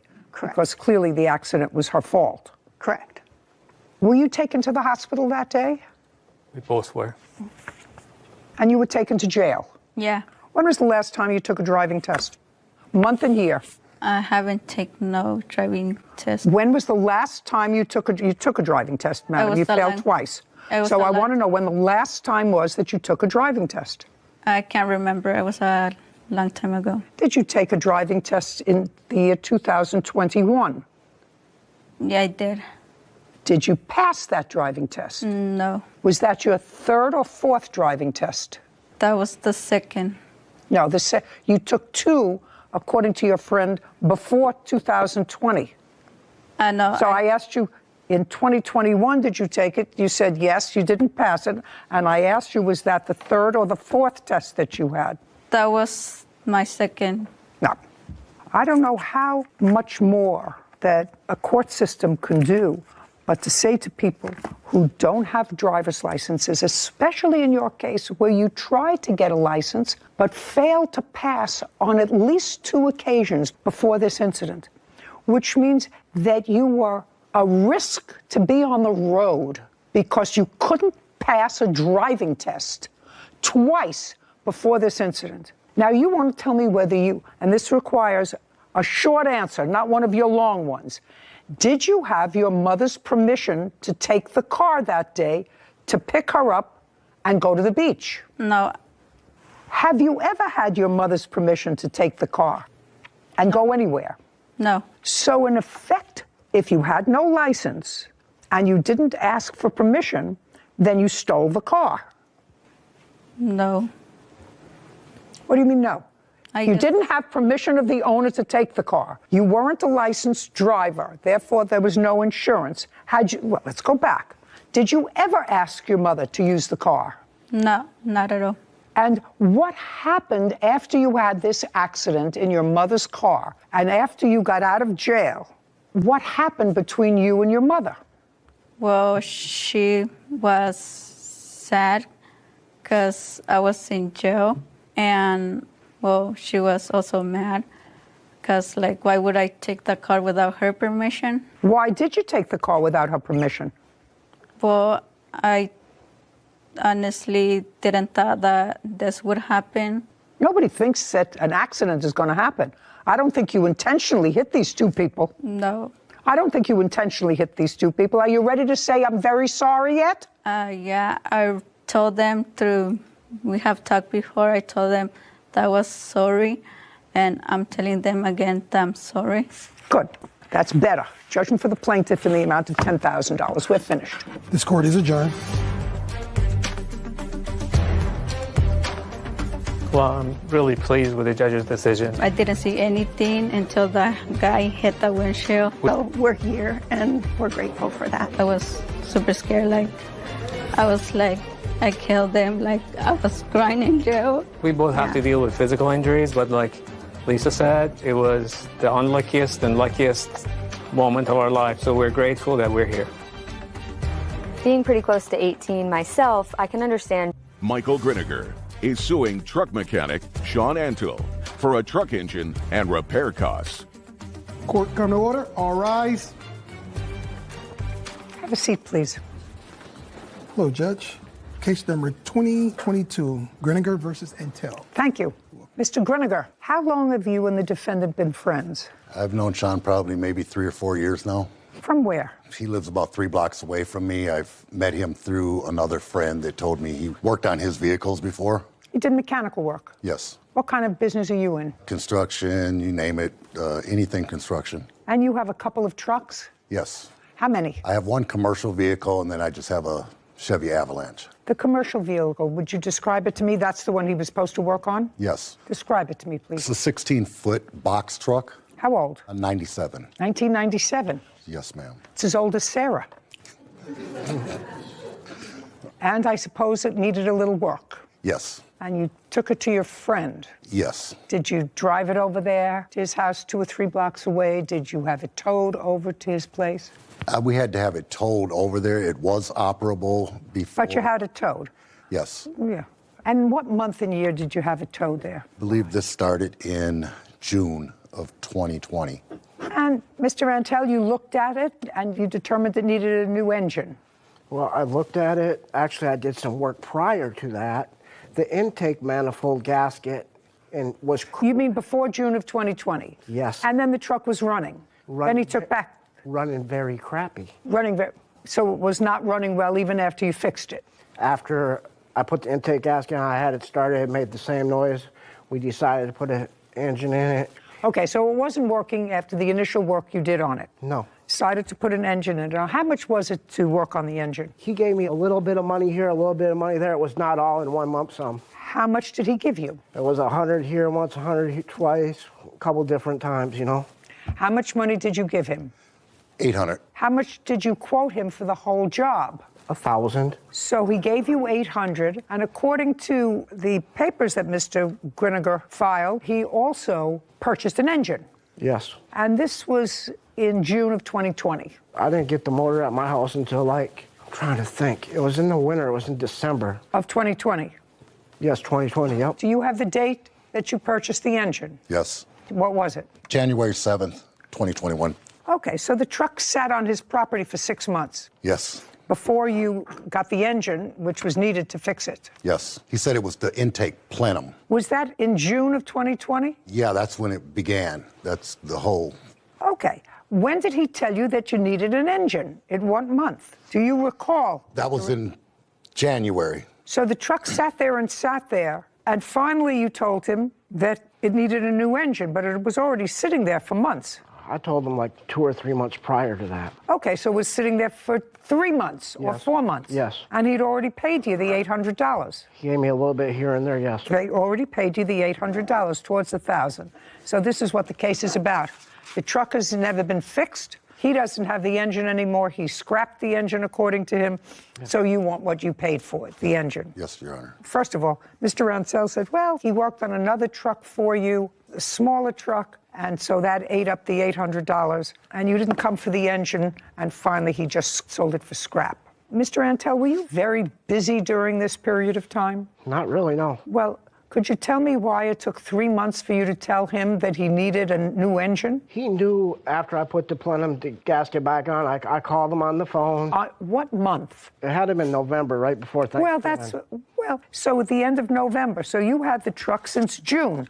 June, July, August, September, October. You had the truck 6 months. Could you tell me why? Why? I had problems with it. I couldn't get the bumper off. I couldn't do none of that. Well, but that's your responsibility. You undertook a job. Yeah, I took the job because he was supposed to help me, and he never did. He was supposed to help you put in the new engine? Help me get the bumper off, and then I had problems with the city of Brooklyn Center. No. He was supposed to help you get the bumper off, and because you couldn't get the bumper off, you couldn't do the engine. Is that what you're telling me? Yeah, because it was rusted solid. Shh. I assume, I've read your papers, I assume this is the mechanic that you say helped you work on another car for him that you gave money to? Yes. Okay, so that's why he's here. Yep. Okay. In what month and year did you fix this other car? January of 2021. Of 2022.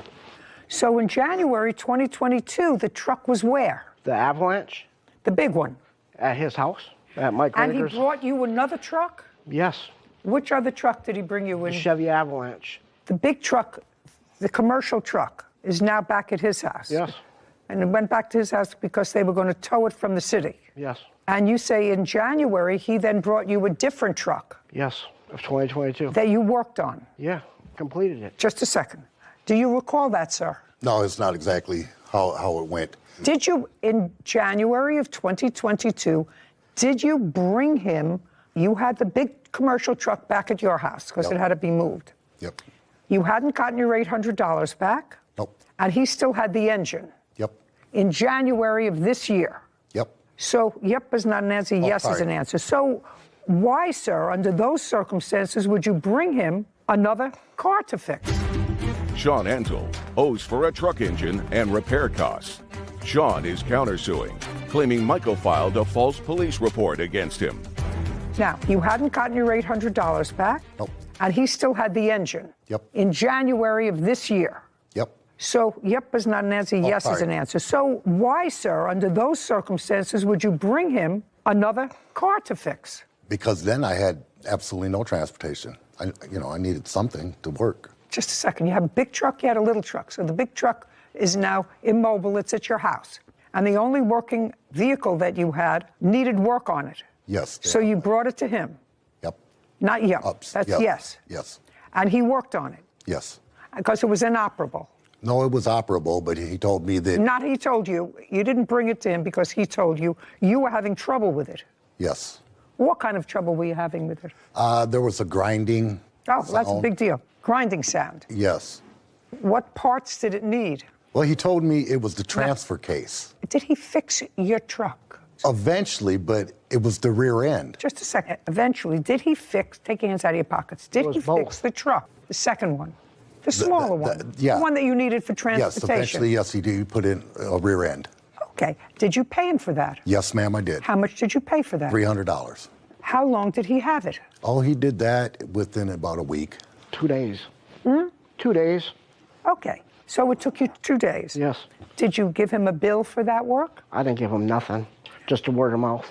He says that he gave you $300 to fix that car. Did he give you $300 to fix that car? No, he did not.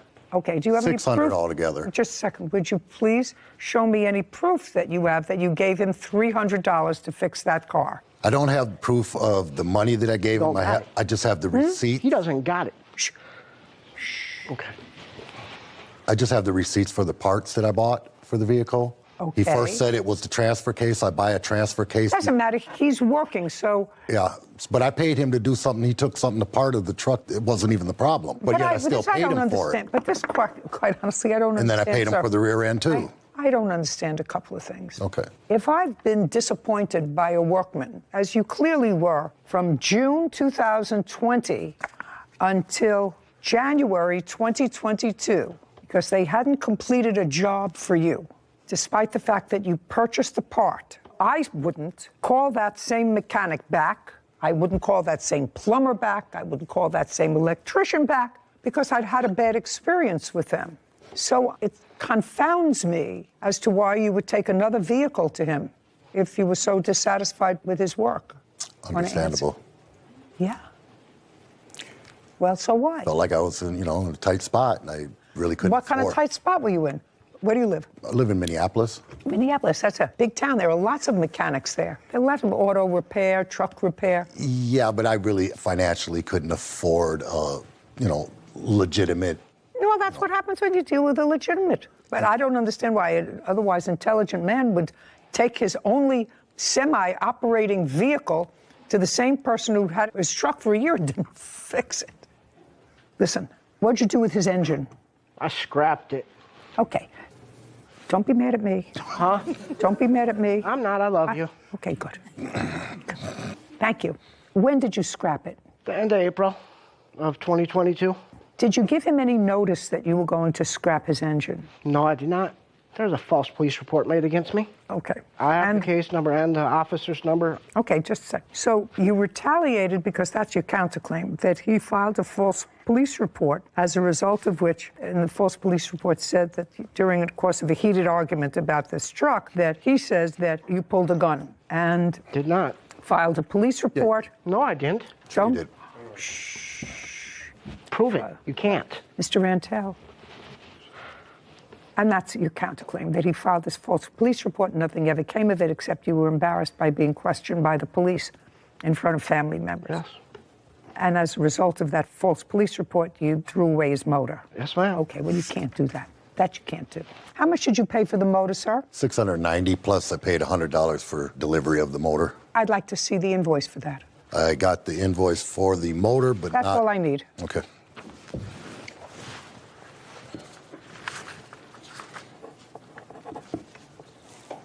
Thank you. So, Mr. Rantel, so that we're clear, you have to understand you can't get even by selling somebody else's property. I didn't What you do? I didn't sell it. I gave it away. It doesn't matter. By disposing of. Let's make it disposing of. When you say you scrapped it, you mean nobody gave you $10 for it?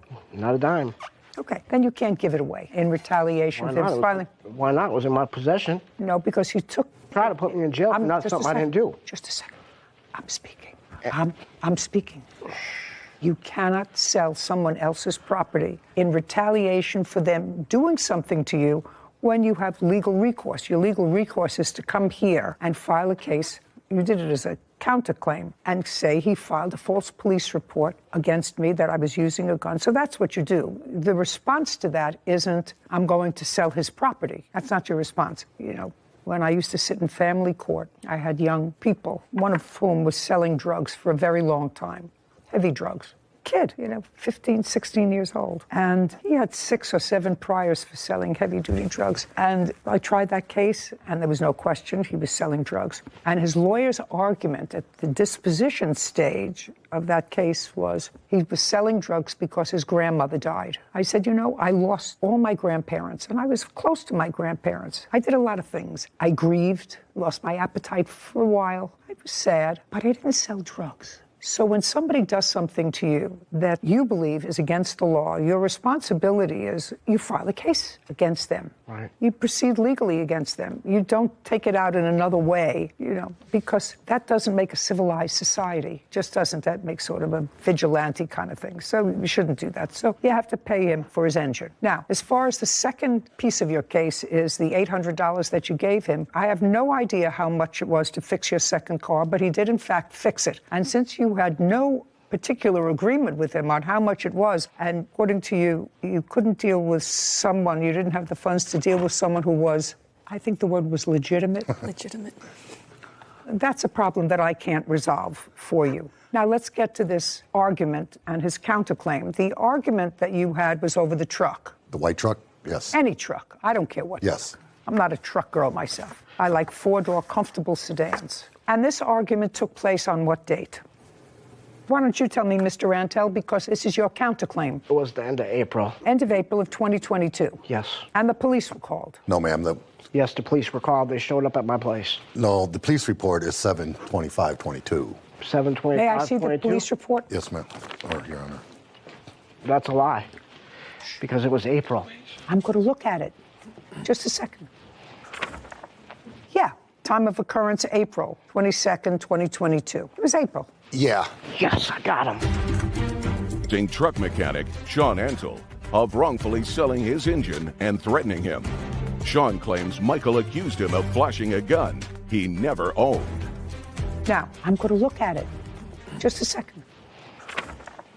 Yeah, time of occurrence, April 22nd, 2022. It was April. Yeah. Yes, I got him. You have a driver's license? It's currently suspended. How long has it been suspended, Mr. Gruniger? About a year now. What were you doing driving a vehicle? I wasn't. They were towing the vehicle with a tow chain. I understand that. But you drive a vehicle, sir. I was steering the vehicle. What does that mean, you were steering the vehicle?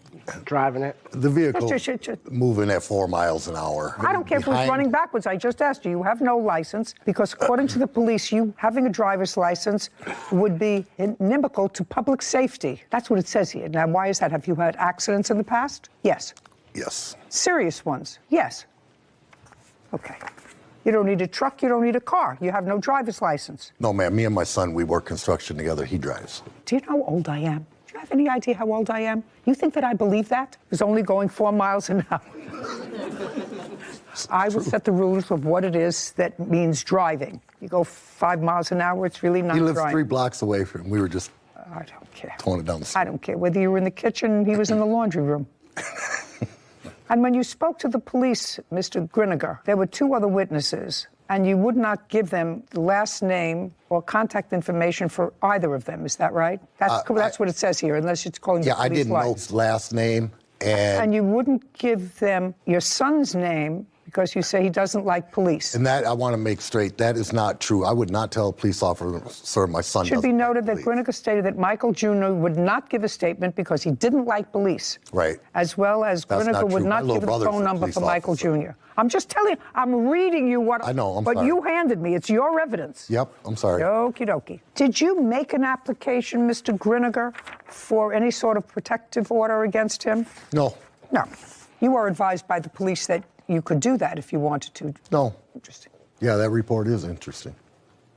It was you, your son, and this person, Kyle, who were present, and only Mr. Antel. Is that right, when this confrontation took place? Yes. And according to you, you got out of your truck and you started walking towards him aggressively. That's according to you. That's not true. He's 40 feet away from me. No. According to you, I'm reading you what your police report says, sir. Yeah, but I'm reading what your police report says based upon what you told the police at the time back in April. It's not entirely correct. Griniger stated that he started advancing towards Antel.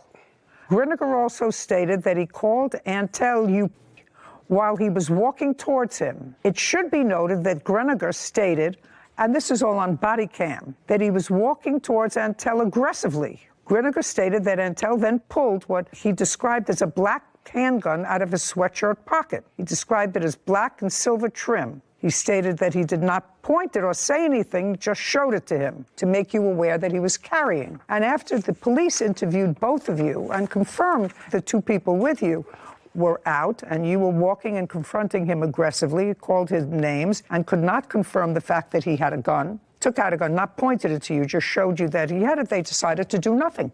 That's what you're telling me. That's what this report says. Yeah, they didn't validate it as a threat. They did not validate it at all. Right. Okay, so, Mr. Antel. Yes. What happened after that report is that police officers came to your house to ask you about that. Yes. Right? And you said, related practically the same thing that Mr. Griniger did to the police, that he approached you, that he called you a name, that he was aggressive. You said all of that. Yes. But you said you did not have a gun. That's right. Okay. And this is not meant to hold you criminally responsible for anything. Mr. Antel, have you ever had possession of a gun? No. Ever in your life? No. Did you ever purchase a gun? No. In your state, in order to purchase a gun legally, do you have to go through a process or is it a carry state? You gotta go through a legal process. You have to? Yes. Okay. Were you ever arrested for carrying a gun? No. Well, other than your statement that he showed you that he had a gun, and how far was he standing from you? About 40 feet. 40 feet away.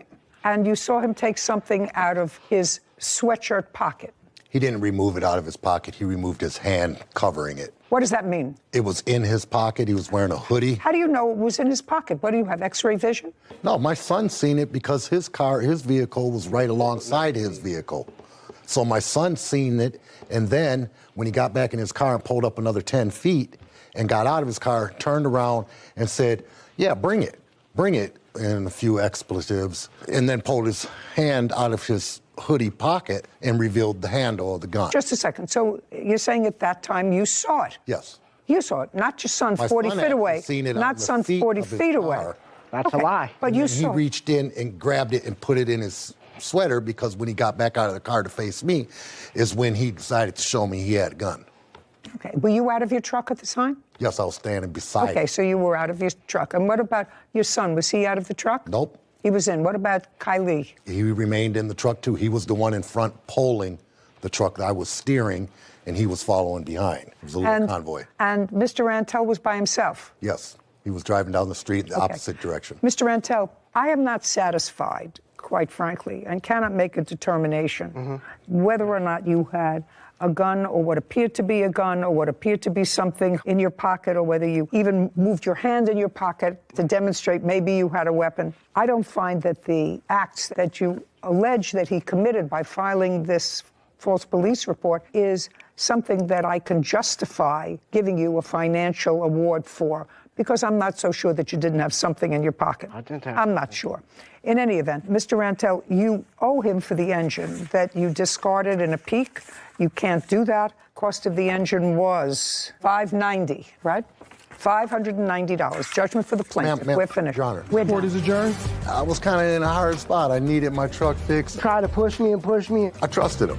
It didn't work today. I won. Truck is inoperable. It's sitting in my backyard. I worked for what he gave me. So I really couldn't afford, like I said, a legitimate shop or a mechanic. I've never owned a pistol. Yeah, he's lying. Basically, if I'm going to fight, I'm going to fight with my bare hands. Don't do anything without any receipts. Our friendship is through.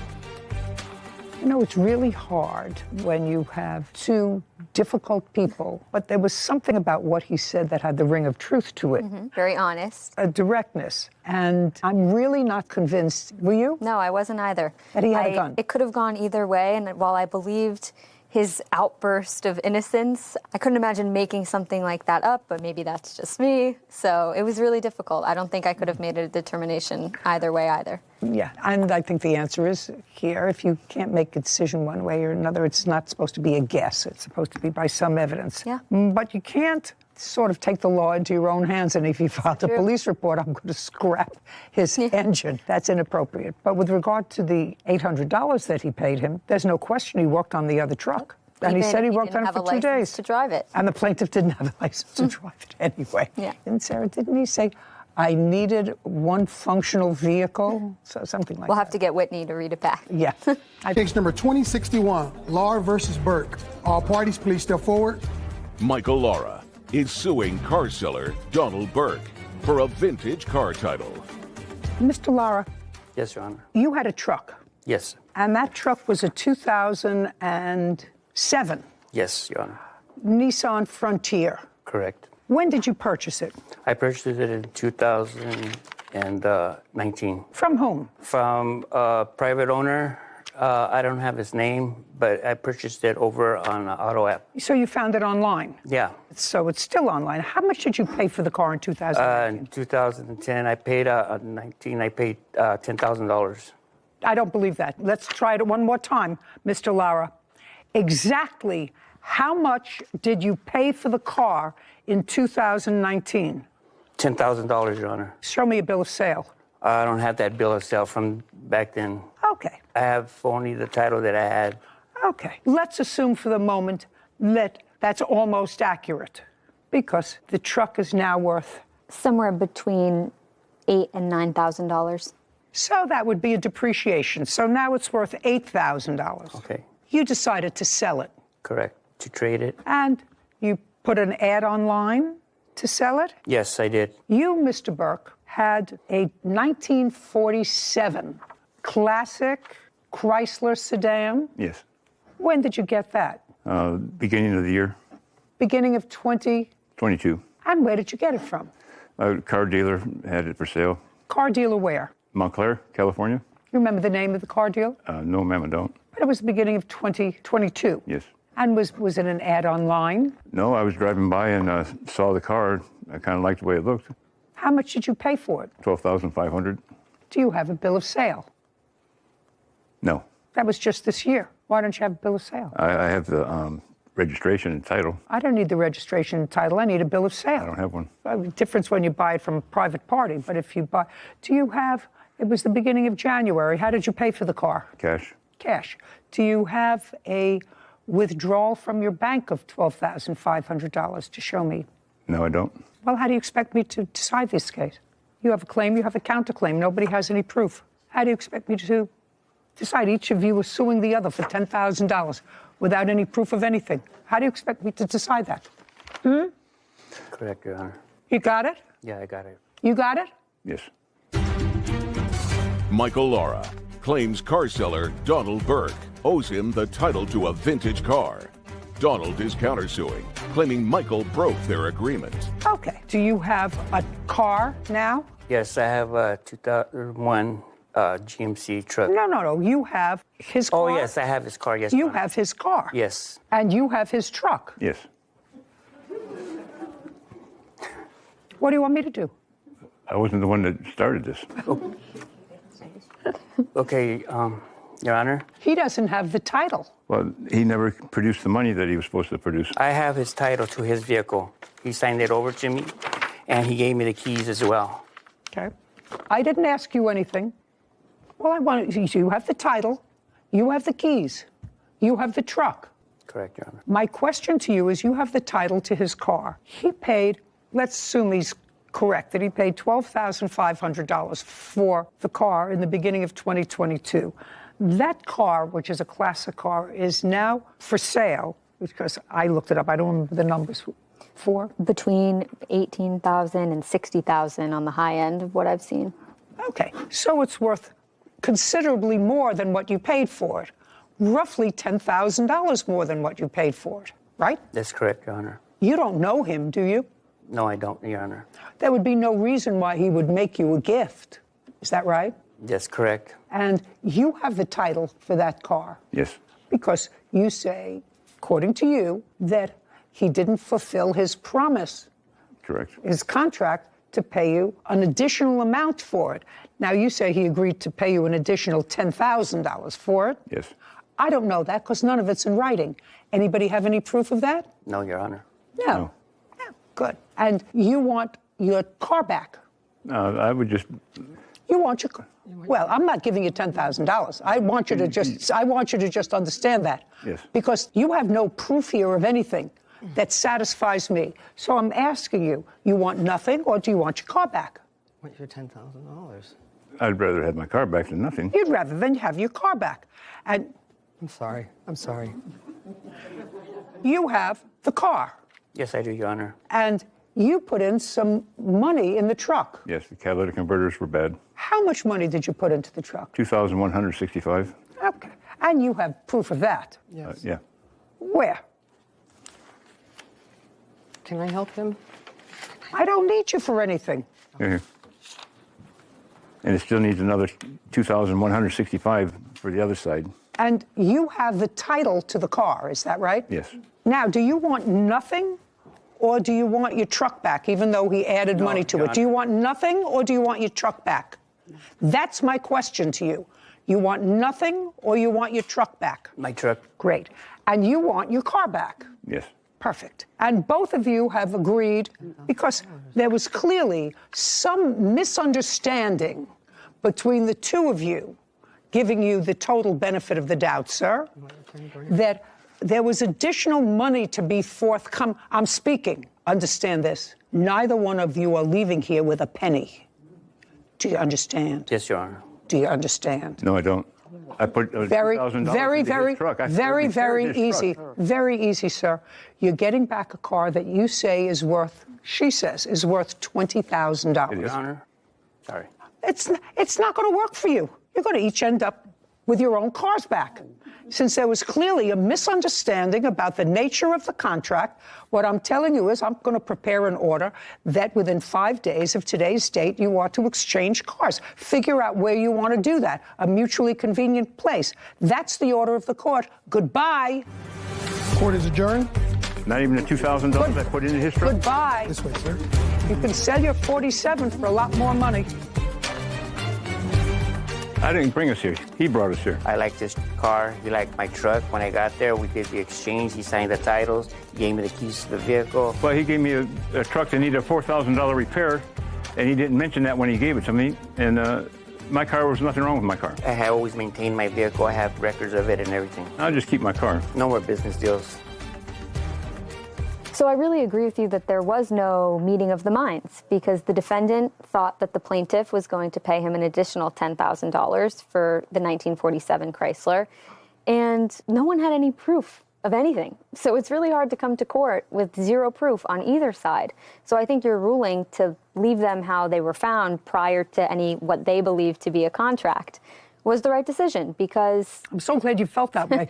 Well, I mean, I was thinking to myself, looking over the papers, what's she going to do with this one? You know, it's hard because with no proof and a he said, she said verbal agreements with tangible items like vehicles, I probably would have done the same thing. I don't know what to make of this. I have nothing to look at, nothing to rely on. And it was so interesting because they both bought these cars recently. Neither one of them had bill of sale, said he paid cash, $12,500. Show me where you withdrew the money from a bank. The whole thing was suspicious to me. So to me, the easiest thing to do was leave the parties as you found them. As you found them. They had no contract because there was no meeting of the minds as to what the particulars were of the contract. You get your truck back in a little better shape. You get your car back probably in a little better shape and be on your way. Moss is suing his former friend, Nadine Drury, for unpaid loans. Court come to order. All rise. Be seated, everybody. Hello, Judge. How are you, Captain? Case number 2015, Moss versus Jury. Thank you. You're welcome. Mr. Moss, prior to leasing an apartment with the defendant, had you known each other? Sort of. Tell me a sort of. So we met one time about a year prior. We have mutual friends, one of which had asked me to get ordained to marry her and her husband. So I flew in town to do that, and Nadine was there at their house when I flew in. We saw each other for a few minutes, and that's actually the only time we've ever met in person. And there came a time when you were looking for an apartment where? I was looking for an apartment in the Salt Lake area. And where had you been living? In Seattle. And where were you living, Miss Drury? In Salt Lake City. You were looking to move? Yes. So other than that one-time meeting when you were officiating at a mutual friend's wedding you hadn't met before, but somebody suggested that you were looking for an apartment, you were looking for a new apartment, and perhaps you could rent an apartment together. Yes, that's fair statement? In fact. Yes, Your Honor. And in what month and year did that happen? It would have been in October of 2020 that this arrangement sort of came to be like, hey, maybe you should see if Nadine... Okay, but you did, in fact, sign a lease together. Who found the apartment? Nadine did. You did. Prior to signing the lease, Mr. Moss, had you seen the apartment? No. No is the answer. Did you ever see the apartment, other than videos or photographs of it? No, I never Prior to signing the lease? Correct. Also correct? Correct. On what date was the lease signed? On the 7th of November of 2020. The rent on the apartment was how much? It was $585 a month each. $1,170, Your Honor. So $585 per month each. You both signed it on the same day. Did you move in? I did. On what date? November 8th.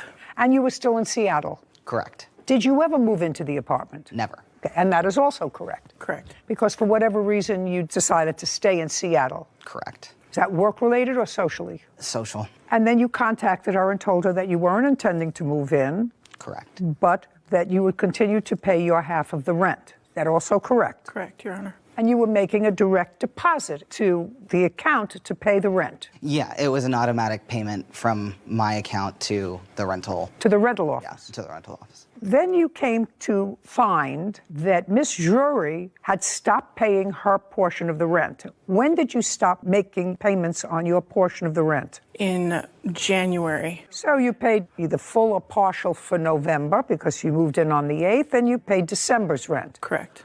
And you stopped paying rent in January. Why? I lost my job in December of 2020. So I'm going to outline now what this case is about. Yes. Mr. Moss continued paying his half of the rent until you found a roommate. Correct. And you found a roommate when? I believe I found him in February, and he moved in the month of March and started paying his half of the rent. So you didn't pay rent January or February? Correct. 2 months? Correct. And you had no work? Correct. When you found out that the rent wasn't being paid, according to you, in order to not impact your credit, you spoke to her. She said, I don't have a job. You said, I can help you out. I'll send you money. Is that generally what happened? Then I'll get into that's generally what happened, but there is a little more detail to it. I'm going to let you get to the details. All right. And you want that money back. The money that you advanced her in her time of need, which was how much in total? The total is $3,360. She did at some point pay me $300 back, so the amount I am seeking is $3,060. Okay.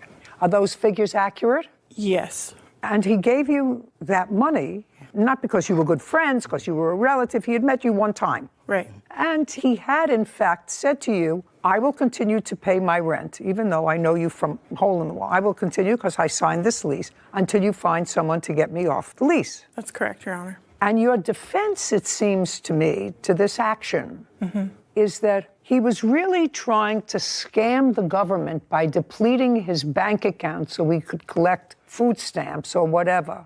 No. And as a result of that, because he wasn't being honest with the government, you shouldn't have to pay him back. I just want to know if that's what I'm reading correctly. There was never an agreement No. to pay back. That's a different story. I'm going to read this over because, I'm getting elderly, and I may not have recalled exactly what you said in your answer. It doesn't say that here. It says several months later, it's after you found a new roommate, Emmett randomly reached out to me saying that I owed him money and demanded that I take out a personal loan to pay it. I refused. Emmett has some nerve. Not only did he break the lease, well, what difference does that make to you? He still was paying his half of the rent. So now you had a whole apartment by yourself and he was paying the rent, right? So why does he have some nerve? But he took advantage of me and used me to scam the system. So that's what I understand your defense is. It is. I have video evidence, Your Honor. Video of what? Of Emmett. Of Emmett what? Of Emmett explaining why he was trying to get on assistance and how he was like, it's fine for you to pay rent with this money because I'm trying to empty my bank account so that I can get on food stamps. It is true. Okay, just a second. Just a second. Let's say that's true. He's going. I'm just trying to. Shh.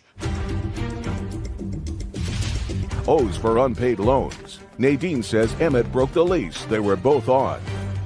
I'm just trying to get your mindset. I hate people who scam the system. But you got this money from him.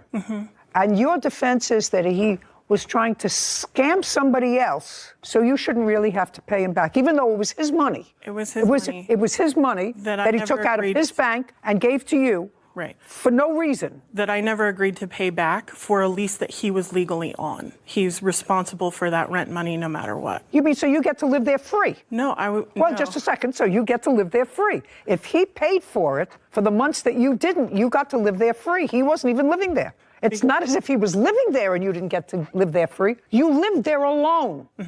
And he was paying the rent. Yes. Well, why do you think you're not responsible for that once you get back on your feet? We never talked about a repayment. No. That's not okay. Now, we definitely talked about repayment. Now, I want you to explain to me and be very careful because, I've been in this system a very long time. So I know about social services and I know about the system and I know about welfare and I know about food stamps. I know all about that. So you contact her. Yes. And she tells you she lost her job. Yes. Let's pick it up from there. Okay. So I found out through the payment portal that she hadn't paid rent. Yeah, we're past that. Okay. We're I past contacted that. her about that. Well, there was. Don't look up.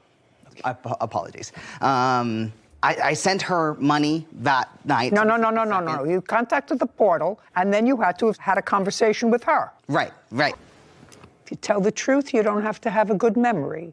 Let's start with you contacted the portal and you found out she hadn't been paying her rent. That was in January. Correct. January the 2nd. And January she hadn't paid rent and you called her and she said to you... She said to me that she didn't have money to pay, which I was aware of because she had previously told me that she... I was aware that she had lost her job. Just a second. How did you become aware that she had lost her job? Because we were friendly with each other. We were talking several times a week via Facebook Messenger. Fine. You knew that she lost her job. Yes. And I assume you knew if she lost her job and you were speaking several times a week. Let's be very careful. This isn't just calling the pay portal and finding out that this stranger who you met once wasn't paying her rent. You were speaking and you knew that she had fallen on difficult times. And? I did. I didn't. Don't go up here. right here. I didn't know that she wasn't going to pay rent on time. No, just a second. You didn't know what? On the 2nd was when I found out that the rent hadn't been paid. On the 2nd of January. The 2nd of January. Just look at me. On the 2nd of January, you found out the rent hadn't been paid. What did you do? So I called Nadine to ask about it, and she told me that she didn't have the money. And so I said, okay, I have these extra funds because I, at the time, was also unemployed. I had been taking payments, unemployment payments, and then the COVID payment. And what? The extra payments for COVID on top of unemployment, because this was 2020. Welcome to Inflation 101. Right. So all of my payments had been late and had come in a lump sum. So that is why I had extra So your money. unemployment and your COVID funds came in one lump sum. Correct. And I want you to think very, very carefully. And you're living where, sir? Seattle. With whom? At the time, I was seeking a roommate. No. Where were you living? So I was living in Seattle. In Seattle with whom? No one. By yourself? Yes. Technically, someone was paying rent because they had moved out. You know, you're looking up at the sky. Sorry. Don't look up at the sky. So somebody had moved out of their apartment. Yeah. Which had been prepaid in rent. Yes. So you were living there rent-free. No. This was my apartment that I'd lived in for 3 years. And someone else had moved in and then moved out. And they broke the lease, not me. They broke the lease, but they paid the rent. Correct. They paid their half. I was still paying my half of rent. I never defaulted on my rental payments in Seattle ever. And they were still paying theirs? Yes. So we were both each paying our respective parts of the rent. And I was paying rent in Utah. And you were paying rent where the defendant was living. Okay. So I want you to think very carefully. When you got your unemployment and your extra COVID money in a lump sum, how much did you get? What? No, don't look over there. You know exactly how much you got. Yeah. You don't have to think about it. Just give me a number. $10,000. Well, that should last you for a little bit. And you got $10,000 on what date? I don't remember. Month? It would have been in November. Okay, so now she's run out of funds, and you say to her, go ahead. By the time we get to January, I do not have $10,000. I have much less because of other circumstances. Like what? Like needing to purchase a car for the girlfriend that I stayed in town. A car? Yes. What else? Rental payments. That's it. Nothing. You bought your girlfriend a car? I did. Her car that she had was a beater, and it was unsafe. I don't care. What about your car? I did use a down. I furnished the down payment for the car. Okay, so you bought 2 cars? No, just one. I personally didn't have a vehicle at the time. Oh, I'm not believing you, sir. I'm really not buying this whole story. You're living by yourself with a roommate. The roommate moves out. Your girlfriend had a terrible car. You don't live with the girlfriend. Don't. But you bought her a car. You didn't have a car, but you bought her a car. I had, if we need to back it up, I had given up my car in a bankruptcy earlier in the year because of... In whose bankruptcy? My bankruptcy. Your bankruptcy. That is why I didn't have a car. It's getting better all the time. Okie dokie. It was an interesting year. That doesn't mean you don't owe money. It just means I have to know the characters that I'm dealing with. I understand, Your Honor. Okay. Emmett Moss has accused his former friend, Nadine Drury, of refusing to pay back loans. Nadine claims she was used by Emmett to scam the government. So now you've got much less money from the $10,000. You bought your girlfriend a car, you had to pay her rent, you paid your own rent, you had other things from bankruptcies that you had before, so you have a little bit of money left in the bank. Yes. Go ahead. So don't look over there, right here. No, look, that evening of the 2nd, I paid Nadine a total of $710, enough to cover the rent of $585. Any fees it would cost her to go and withdraw that money from the bank. And she also asked for extra money for groceries. Just a second. You acknowledge a $3,000 amount of money that he gave you. Am I right? Yes. Or yes. You say that That that's correct. includes the money that he's saying that he spent on rent, that he gave me for rent, and he's also asking for his deposit. I am asking for my The deposit. deposit for the apartment back. Okay, well, he's entitled to that. You have a new roommate who I'm sure you got a deposit from. She chose to not And if you didn't? collect a deposit from What? the roommate. Well, that's her problem because I she's agree. going to get the deposit back. Yeah. Okay, well, that's reasonable. She's going to get the deposit back when she leaves. And you leave, if you leave the place in good condition, he was never living there, so if you don't leave it in good condition, then it's on you. I want to know about this video that she wants me to look at, where you tell her some sort of a scheme you have to get more money from the government. It wasn't a scheme. Why don't you tell me about it? So far, we got $10,000 that was supposed to last you for 6 months, and you blew it on a coffee a girlfriend. And so you may not call it a scheme. I want you to tell me why you had to have a zero bank account. I didn't have to have a zero bank account. A more limited access to money. What were you applying for, sir? So, not so up here, so here. Okay. I was applying for a program to go into the trades. So it was like a work study program, like electrician, plumber, that sort of thing. And again, I didn't have a job, and unemployment had completely stopped. And as far How many years did you collect unemployment? It was less than 1 year. How many years had you worked? How many years have I worked? Yeah. I've been working since I was 16. So Well, it's I'm been surprised 14. the unemployment totally ran out because they kept extending unemployment. People were on unemployment for years during COVID. When they cut me off December of 2020, they did not reestablish my claim. I kept applying and it was denied. So I don't know why, but it was. What kind of work do you do now? I work for customer service. Okay. And the trade school that you wanted to go to was to prepare you for what? To be an electrician was what I wanted to do. An electrician? Yes. And was this an online program? No, this was in person. Where? It was in Seattle. And how much did they give you to go to that program? They didn't give me money to go to the program, but the program was free of charge. Okay. So the government paid the tuition? I believe that Well, somebody pays the tuition, sir. Yeah. So the government pays the tuition.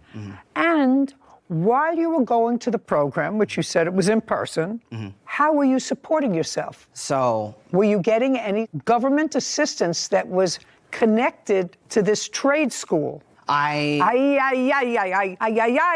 That's either a yes or a no. Yes, I applied for food stamps and got food stamps. That is what I got. So you applied for some sort of assistance while you were going to this trade school, which you're not practicing now, and you're not an electrician. That is correct. And in order to apply for food stamps, you have to have a certain amount of money is the maximum you can have in your bank. That is correct. Okay. So that's the fraud you're talking about. That's why he gave you the money. Yes, ma'am. Okay.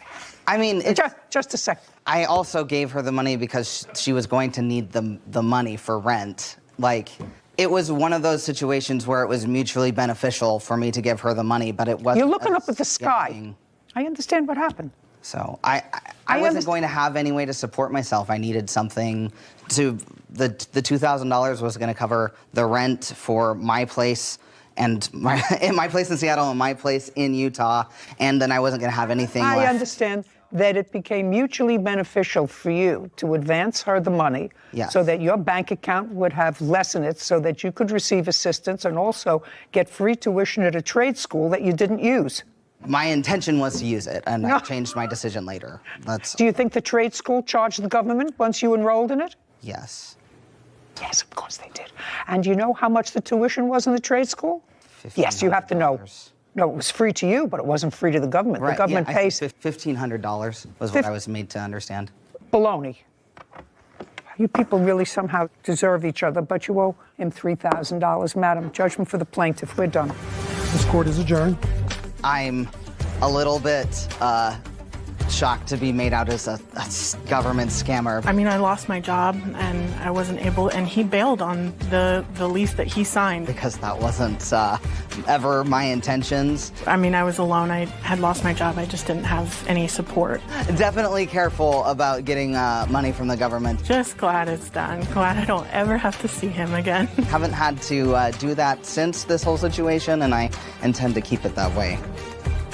You know, it's so unfortunate because that plaintiff looked like an intelligent enough man, able-bodied, seemingly, and he spent a lot of time effort, brain power, into bankruptcy proceedings, trade schools that would be paid for by the government, applying for food stamps, knowing what the threshold for food stamps is so that he had to get rid of a certain amount of money.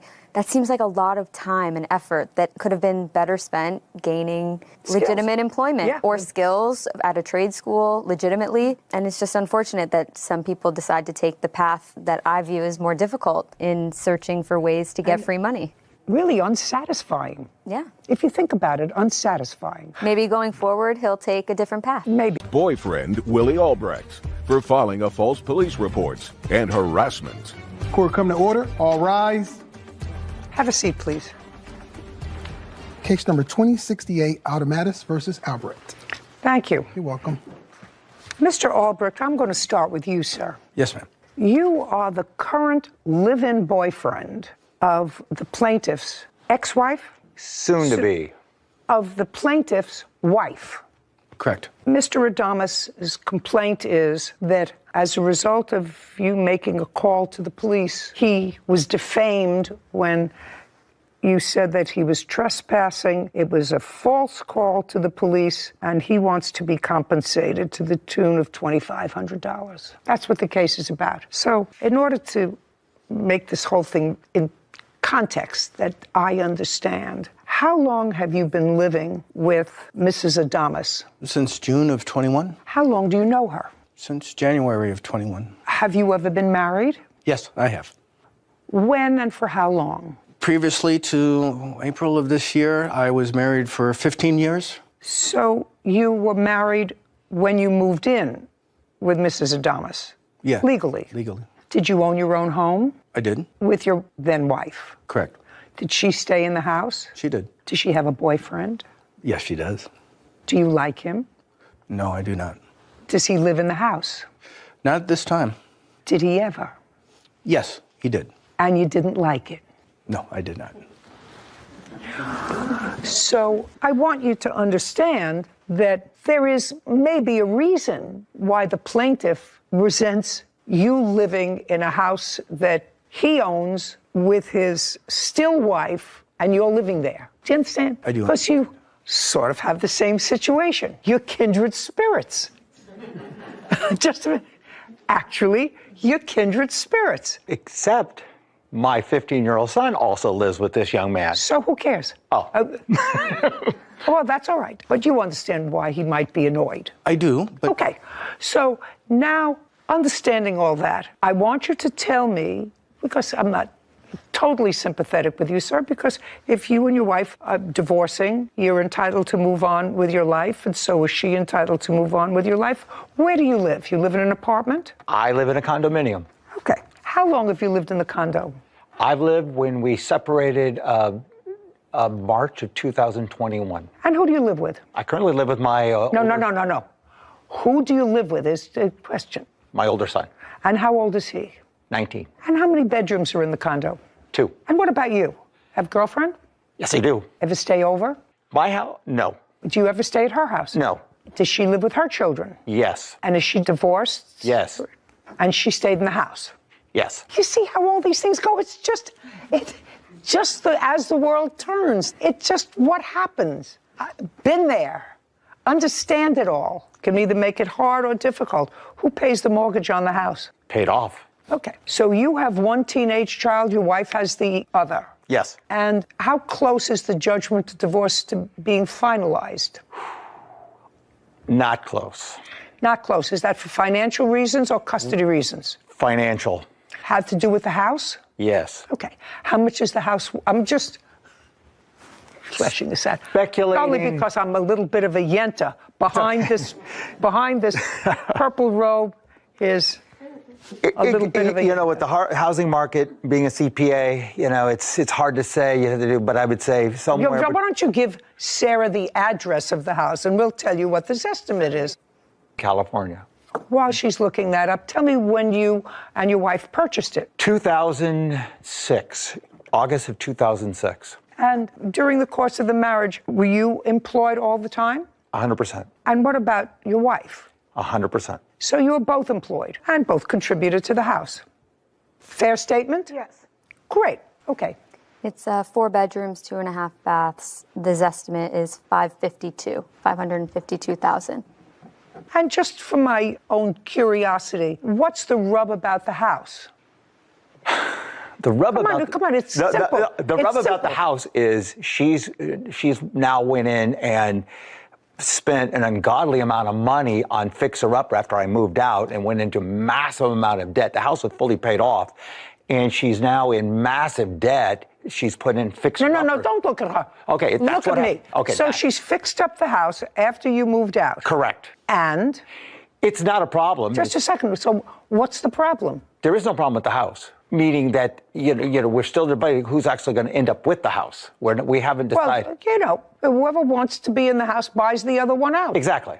For $260,000. Correct. Okay? It would seem to me that would be easy. I think so. Okay. Now that I've satisfied the yenta in me, I'm getting back to the case. All right. You called the police. This incident, according to what I read, Mr. Adamus, happened on November 5th. Correct. You went to the house to pick up your son. Correct. Okay. Was that a meeting that had been arranged before? I have visitation every 2 weeks. Every 2 weeks when? Every other weekend. Well, so was this a weekend? Yes, that was one where I was going to go pick him up. Okay. Had you spoken to him? Yes. And so he was expecting you to come at a certain time? Absolutely. What time? Approximately there, we'd arranged about 7:15, that 7:15, 7:30 that night. Okay. And you had visitation fixed by the court, and you had been enjoying that with your son for a period of time? Correct. Okay. What happened when you got there at 7:15? Well, on that particular visit, my wife had taken his key to the house, and I had... No. I told you, don't look at her. Oh, okay. Sorry. Oh, okay. I'm getting sympathetic with her. I just want you to know that. Okay. 7:15, you went to pick up your son, and you were annoyed because your wife had taken your son's key away from him. Correct. And you thought your son should have his key because he was 15. Yes. And? So at that particular time, I don't look down. Okay, look at me. I went into the house. I'd never been in that house since I moved out, and so I wanted. How did you get into the house? The door was open. Okay, the door isn't wide open. You mean it was unlocked? Unlocked. Okay, so let's not say the door was open. Okay, the door unlocked. was unlocked. Correct. Door was unlocked. You don't live there anymore. You live in a condo. Correct. Okay, did you ring the bell? No. Knock at the door? Yes. Nobody there's a bell. answered. There's a bell. There was a bell. There's a bell. Yes. Didn't ring the bell. Open the door. Now, open the door. Yes. Your house, I own half of it. I'm going to ask my wife a question. Yes. Keep going. Walked into the house. At that particular time, she is sitting there with my son. At that particular time, I asked her to get a copy of the key, and we became into an argument. She didn't want me to have a copy of the key. And I tried to explain to her, without a copy of the key, he can't get in the house. If I drop him off at odd hours, then you don't have to be home. So then she got upset. At that point, then I never met Mr. Albrecht before this time. He comes storming down the stairs. Mr. Albrecht I think Mr. Albrecht's coming to beat me up. He is storming down the stairs. I've since learned that Mr. Albrecht... Just stop. Okay. Just pay careful attention to me. So far, you're in the wrong. Okay. Let me just tell you. Okay. So far, from a legal perspective... Right. And a common sense perspective... Okay. You're in the wrong. I'll explain why in a second. So I walk into that house. We got past that. Okay. We got past that. So now you want a copy of the key, and she says no. I don't care if you want to give it to your parakeet. Okay. You're not entitled to a copy of the key. Okay. Let's start right there. Okay. And let's start with my first point is if you're going there to pick up your son for a prearranged visit, yes, you don't walk into the house. You have a 15-year-old son. A 15-year-old son has a phone. I tried to call him, yes. Oh, you tried to call him. What happened? He said he was there, he said... Be very careful what you say to me. Okay, he was called there. your son. And I called my son, be ready to go. He said, okay, I'm ready to go. That was at about 7 o'clock.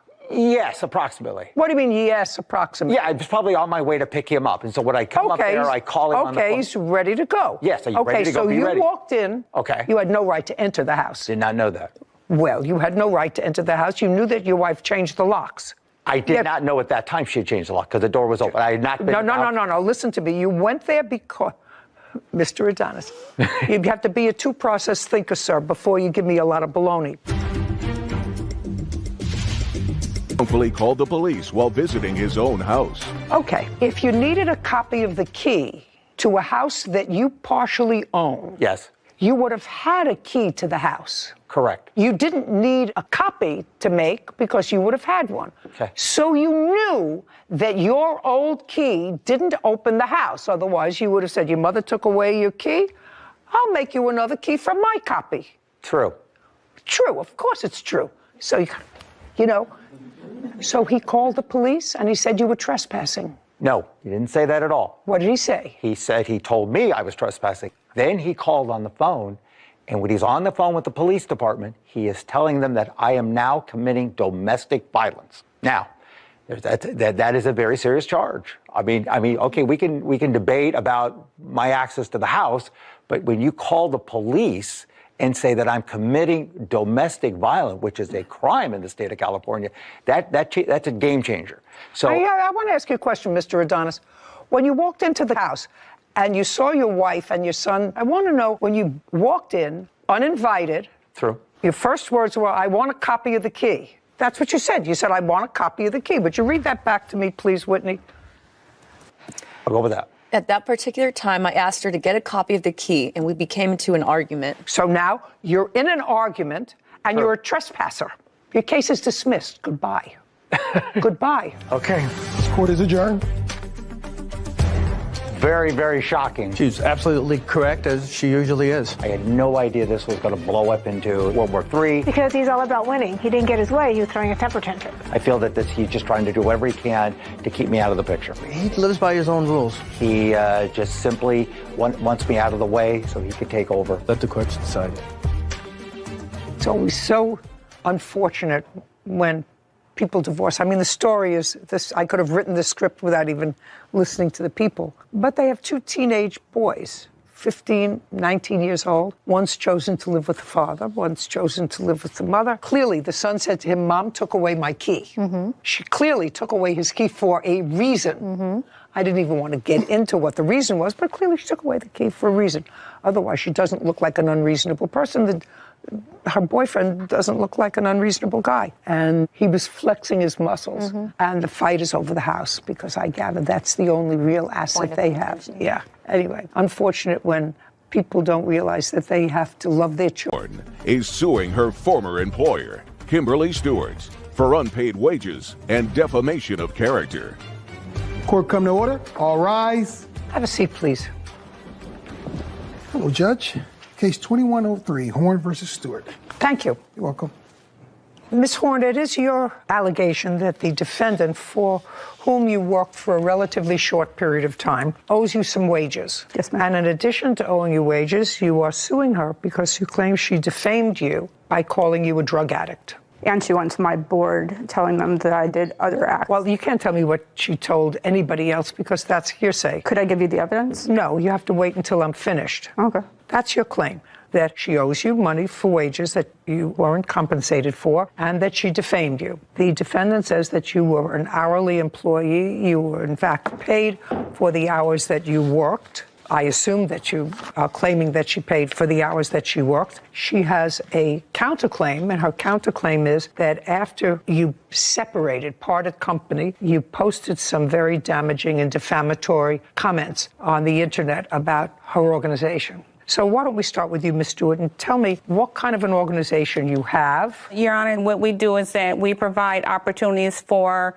people who have substance abuse, behavioral health, who may need education services such as getting their GED. We do skills training. We have employers that will staff them as well. And we also provide substance abuse and behavioral health services. Is it a 501c3 organization? No, we are a for-profit company as a corporation. And how many employees do you have? We currently have 7 employees. And when did Ms. Horn come to work for you, and what was she hired to do? She was hired as the clinical director, and she started on July 21st, 2022. Okay, before I go to Ms. Horn, I want you to tell me what special training did you have, or is it required to have? You're the director of this? I'm the VP of operations. Okay. Is there any special training that you had?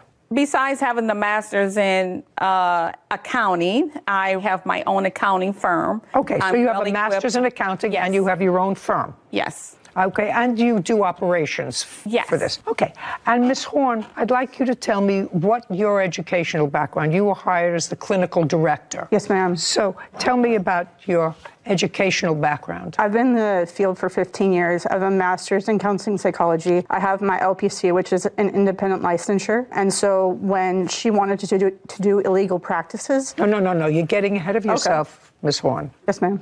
Did you answer an ad? Yes, ma'am. I went for the interview, and when I showed up for the interview, she told me that I could not oversee the clinicians, BHTs, and case managers, and that I could not sign off on notes because I had an LPC. I got the board on the phone that day, and You're getting far ahead of yourself, Ms. Horn, and I'm just telling you, who is this person? My dad, Your Honor. Okay, I'm just telling you that what you're doing is, by not just answering my questions, you're not serving your cause well. Yes, ma'am. Do you understand? Yes, ma'am. Okay. Don't tell me what she told you she couldn't do. You started working for her on what date? The date that I actually started working for her was July 27th, 2022. And were you an hourly employee? No, I was a salary employee. Could I show you? Yes. Thank you, Your Honor. Sarah, would you bring up a July calendar for me? I want to see the days in July. I have it. Okay, so this was an offer, and it was a pretty nice job. Paid on a bi-weekly basis, $115,000 a year, with an increase the following year. The work offer was contingent upon a background check. Yes, ma'am. A drug test. Yes, ma'am. Participation in training, and any other safety measurements for staffing. So between July 21st and July 27th, when you started, was a background check completed? It was completed.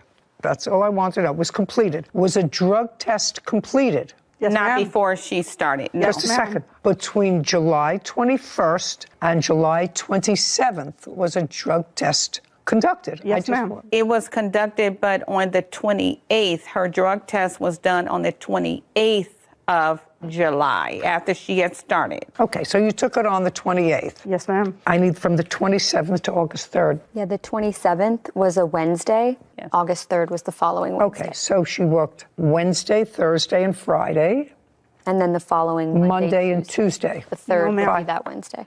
5 days. No, ma'am. Monday, Tuesday, Wednesday, and Thursday of the last week. Her grand opening was the Thursday of that week that I quit. And what she is talking about, I talked about at the beginning before I took the drug test, and they said that it was no problem. I take medication that's prescribed by doctors, and I have proof that I take medication by doctors, and I'm not a drug addict. Well, I don't want to get into what medication that you take that's prescribed by doctors. I would assume that we're not talking about blood pressure medication, and we're not talking about medication for migraines, and we're not talking about stuff to take care of rashes on your arm. No, ma'am. Okay. So let's say you worked there for 6 days. How much were you paid? I was paid $55.29 an hour, but I worked those 7 days. How much were you paid in total? So the last paycheck that they gave me, $909.58. May I see it? Yes, ma'am. And I want to send up, I think I have the credit card because she had owed me money. And here are the days that I worked. What is circled? Do you have a paycheck? She did not give me a paycheck. The first one was a paycheck. The others were direct. I want to know how much she paid you in total. Let's have it. So for just wages itself, that's all I want to know. I was paid. You want to tell me, do you have records, Ms. Stewart, about how much the plaintiff was paid by your organization? She received 2 checks. She was paid $1,903.38. $1,903. And that was for? When we did the drug test, she was gone for over 5 hours. Drug testing are supposed to be done before or after work hours. Then she returned back to the facility between 4:30 and 5 p.m. that day and said that she had an emergency, that her friend was in the hospital. and so she could not work any time. Then after that, on the next pay period, Sherna wasn't. She really only was with you for 1 week. Yeah. Stewart for unpaid wages and defamation of character. Kimberly is countersuing for property damage and slander. So she really only was with you for 1 week. Correct. And then on the next pay period, because she was paid for those 3 days and the time that she took off, we put her on the hourly rate because she didn't work a solid 2 weeks. But at any rate, we paid her for the time and days she was there. And so we don't owe her any money. She was paid. Well, you were actually paid almost $2,000 and you were there for 5 days. What she said was a lie. I never took off time. Just a sec, I said something. Don't say what she said was a lie. You were paid almost $2,000 and you worked for 5 days. 7 days. Well, when you went to take your drug test, what time did you leave? Well, the other person... Just what time did you leave? I did not leave from anything. I did it on my own before I started. So is what you're telling me that the defendant was incorrect when she said that you were gone from the facility? Yes, ma'am. Okay. Do you have anything to support that she was gone for 4 hours? Ma'am, she was gone for half the day because that's when she ran into my office and said, hey, there's some stuff that's going to show up. Will I be fired? Or am I going to have a job? So when did you have that discussion with her? That was on the 28th of July. Did you ask her what substances? Yes. Did she tell you? Yes. Okay. From my information, Ms. Horn, yes, how much do you think, in addition to the $19.03 that you were paid, do you think you're owed? 10 hours, ma'am. 10 hours. Which 10 hours? That's from the week of the second week, not the first week, because I never left. I actually stayed late the day before their grand opening because she ordered a sofa. Are you charging her for those hours that you stayed late? Yes, because that's work. No. Okay. What else? Right now we're just playing with time. I passed everything and I was told I would be fine. Just a second. Who told you that? She? Yes, ma'am. When did she tell you would be fine? I went to her. I said, there's going to be a drug test. Here's the medications that I take. On what date did you tell her that? About the 28th, yeah. On the 28th, did you tell her that on the 21st? No. I'm just asking you. No, because what happened that day was it was a confused interview where I was about to walk out. Okay. Well, I'm getting unconfused. So you went into her before she got the results of the test and asked her specifically, these are the medications that I take. This is what's going to show up. Is it going to be a problem? This is common, Your Honor. Is who? This is common in my field. To take drug tests before all the field. You're going to answer my question. Yes, ma'am. My question is, if you knew that it might have been a problem, you did not tell that to her on the 21st of July or the 22nd or the 23rd or when you started, but not until either right before or right after you took the drug test. That's when you said you went into her office and said, these are the medications that I take. Is it going to be a problem? Yes, ma'am. Mr. Horn, actually, I'm glad you're here with your daughter. May I talk to her for a minute? No. Okay. You may not talk to her. Could I show you a picture of the inside of the facility of what happened in that facility, please? No. You left. And I find that the records are so, actually, you don't have records, unless that's something that you want to show me. You wanted to show me something about your employment hours? You were paid almost $2,000 for the few days you worked there. As far as I'm concerned, it didn't work out. You hated it there, and she wasn't crazy about you.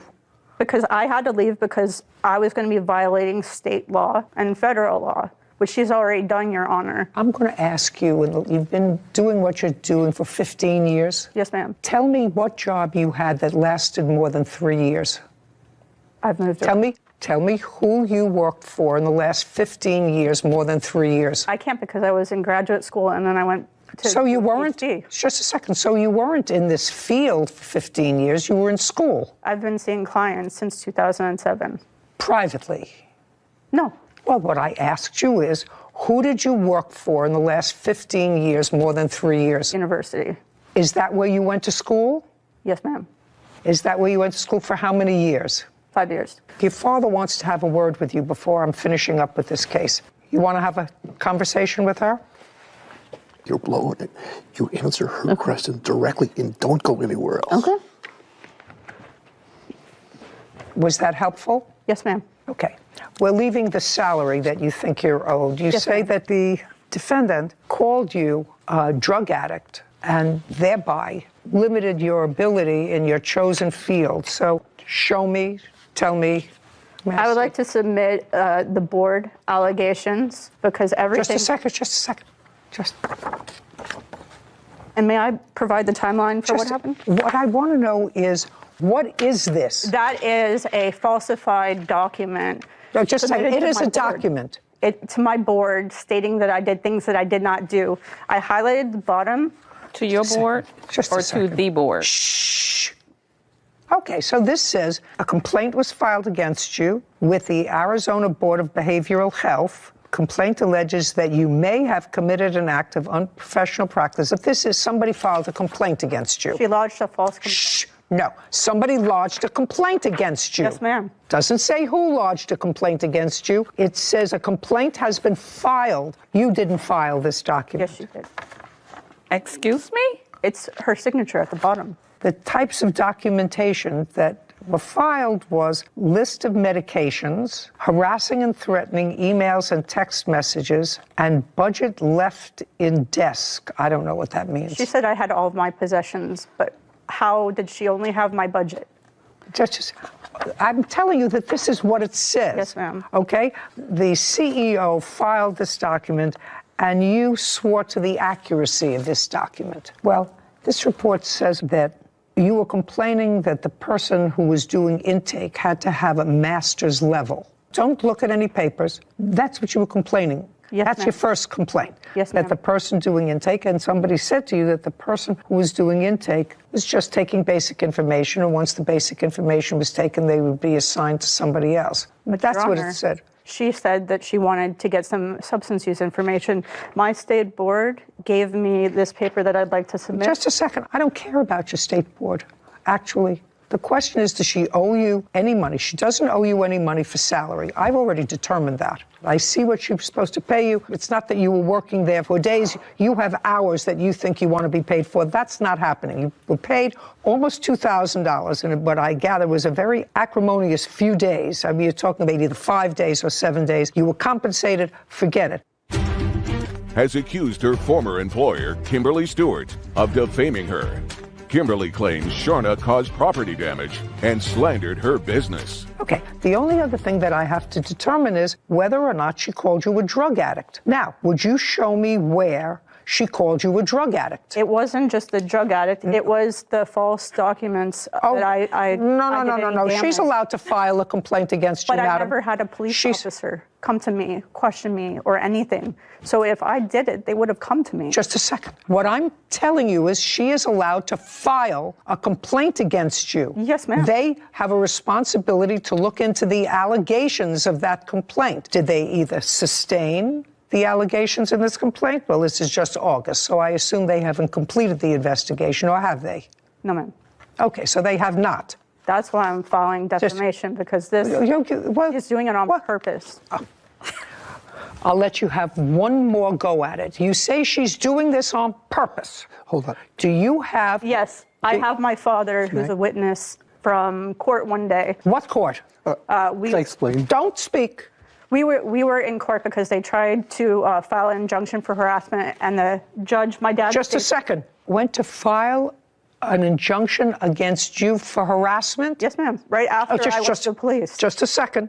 And were you served with a document? No, ma'am. Well, then how did you end up in court? I saw the document on my door, and unlike the defendant, I went to the court to take care of it. You can laugh all you want, but I took care of it. You have to be served with it. I'm actually finished. I asked one question, and you tell me that you have the answer to that question. We're going to repeat the question. Whitney's going to, and don't go off on this question.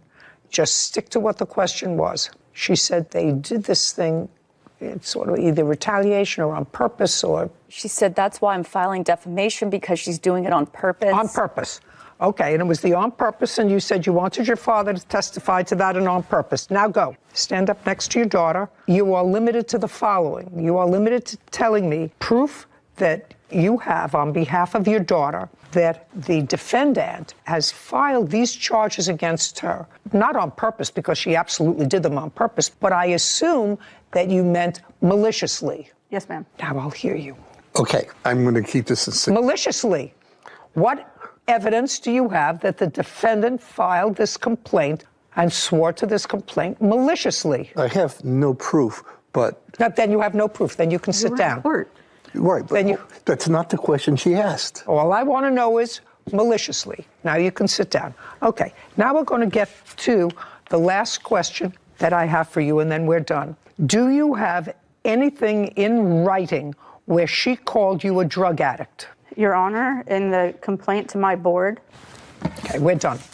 We're done. So now we're on your case. Now we're on your counterclaim. Your counterclaim is for property damage. What property? I will show you the documentation to the counterclaim. Just a second. Don't tell me that you have documentation. It's a shattered window. When was the window shattered? The window was actually shattered on August and let me make sure I get you accurate dates. I'm sorry. Did you witness it being shattered? No, ma'am. If you didn't witness it being shattered, what proof do you have that if... Put your hand down. Yes, ma'am. Put your hand down. I don't have it up. Oh, put it down. Very good. Better. We don't have witness. If you don't have witness, then you don't have proof. Okay. Any other property damage? Shattered window? Anything else? It was a broke lock. The day that she was, can I say this? No. I'm very easy. No, I'm saying the day that she came out and sent the police to our facility on a Saturday, the lock, I saw her leaving that day, and our lock was broken off of our gate. All I want to know is, did anyone witness her either? No. Then the answer is no. Do you have any security footage of her? I do. Put your hand down. She said she had. Put your hand down. You're going to see the video. No. Not the video. She stated in a document she had video of it. Just a second. Oh, gosh. I don't think you understand the court process. So I'm not going to tell you. I dismissed your case, and I'm getting very close to dismissing hers. I'm dismissing those parts of her complaint which allege property damage because she has no witnesses that you, in fact, committed property damage. There's no reason for you to continue looking up papers. Your case is dismissed. Do you understand? Yes, ma'am. It's about very clearly. Now, the last part of this case has to do with the defendant's allegation that you, in fact, defamed her organization. I'd like to see in writing what you have to prove to me that the plaintiff defamed your organization. Yes, I want you to... I didn't ask you for anything. Now it's her proof. Do you understand? What I'm telling you, Miss Horn, is your behavior is a little off. I'm telling you. Because I was framed. Just a second. Your behavior is off. And I've told you why. I've given you specific reasons why. You had two parts of your complaint. One is for wages, which I dismissed, and the other one for calling you a drug addict, which you could not prove. No. You're not hearing me. I asked you for proof that she called you a drug addict. You didn't have it. Now, proof that she defamed your organization. May I have it, Kevin? This is from her and her father. And just a second. Her father isn't a party to this action. Can I speak to the counterclaim? Because I have proof from her. Sure. Her text. It's her text. This is from him. I'm not interested in anything from him. Sue him if he said nasty things to you. Your Honor, it's just not nasty things. This all came about because of everything that Sherna has done, and she doesn't realize. Listen to me. Yes. None of this comes from her. She's on it. Her name is on there. I don't care whether her name is on it. None of this comes from her. They CC'd her. This is proof. Put everything away. Put all your papers away. I'm not coming back to you unless I, in fact, see that there's any validity towards her counterclaim. Then I'll come back to you. Right now, your claim is dismissed. Both counts of your claim is dismissed. I've dismissed her claims for shattered window and a broken lock. And these emails do not represent any form of defamation. If you have nothing else, your claim for defamation is dismissed. Do you have anything else? The answer is yes or no. No, Your No. Honor. We're done. Easy. Thank you. Bye. You. This court is adjourned. Thank you. Our facility and myself have done nothing wrong. I think I got flustered, which is fair. We're doing everything according to the Arizona State Board and laws. I actually thought that they paid her. She complained that she hadn't gotten her second paycheck. If you look at the documents say that they went right in and bookkeeping corrected that and sent her out the second paycheck. So that was nonsense. And there was absolutely zero proof that they called her a drug addict. Except for in a valid document that they filed. Which they have a right to do. It wasn't the type of slander we usually see where it's plastered on the internet or anything like that. And certainly the defendant didn't present any proof other than some nasty emails back and forth by her father. Yeah. Maybe he's just being a supportive parent. Anyway, I hope she finds a job that's comfortable for her and some peace. Mary Totsekian is suing her former landlord, Kazi Ahmed, for a security deposit, invasion of privacy, and harassment. Court come to order. All rise. Have a seat, please. Case number 2047, Totsekian versus Hamad. Thank you. You're welcome. You had a house. Yes. Where? In Sun Valley. When did you purchase the house? I purchased it 4 years ago. How much did you pay for it? We purchased it for $585, I believe. And you sold that house to Mr. Ahmed, what month and year? We sold it in, I believe it was January. Of 2022? Yes. And you sold it for how much? $574,500. Where did you move to? I moved to Palmdale. Did you buy something else? Yes. And Mr. Ahmed, you took a mortgage out? Yes. How much is your mortgage? I bought the house February 15, 2022, not January, and I pay for it $710,000. So you paid $710,000? Yes. Not $574,000? No. Does that sound right to you? Yeah, I might not be remembering the exact amount. Well, that's a big, not exactly. $574,000 to $710,000 is a big difference. Yeah, it was $710,000. In one case you lost money. In one case, you made money. It was $710,000. I apologize. Okay, so $710,000. Yes. Yes, Honor. Thank you. You're welcome. How much is your mortgage payment each month?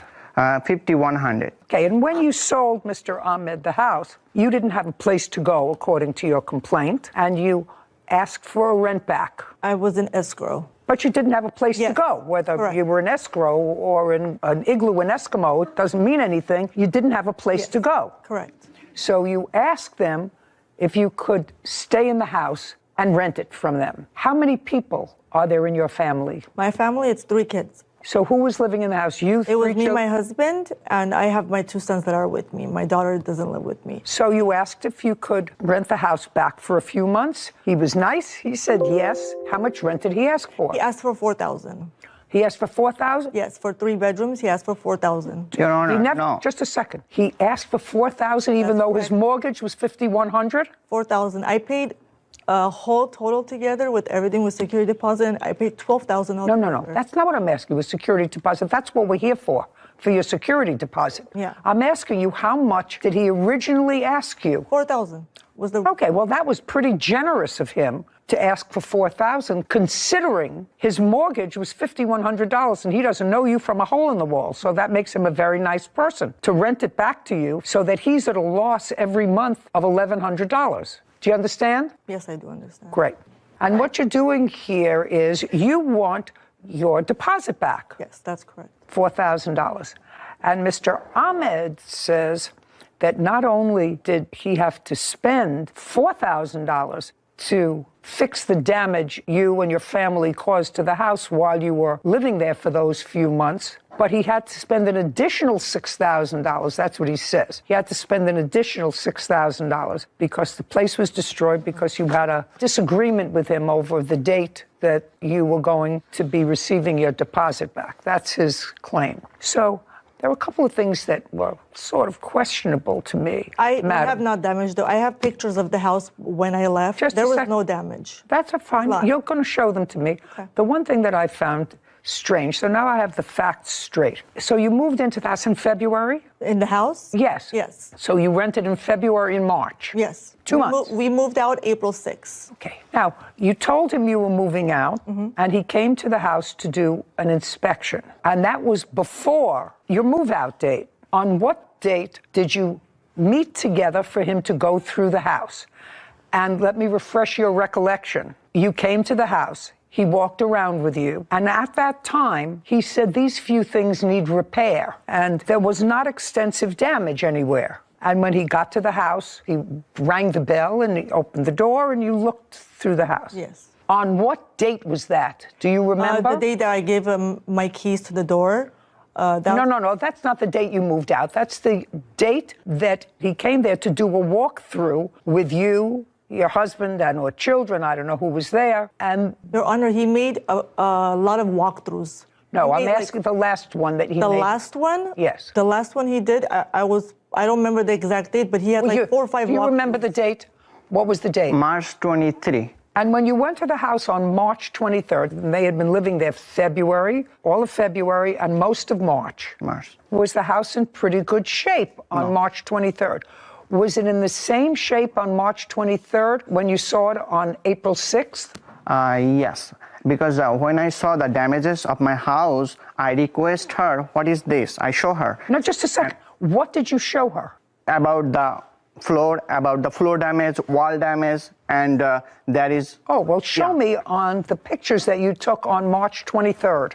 Okay. He probably damaged it himself from his construction that he did. Just a second. He did construction while I was living there. For the whole 2 months I was there, he did construction.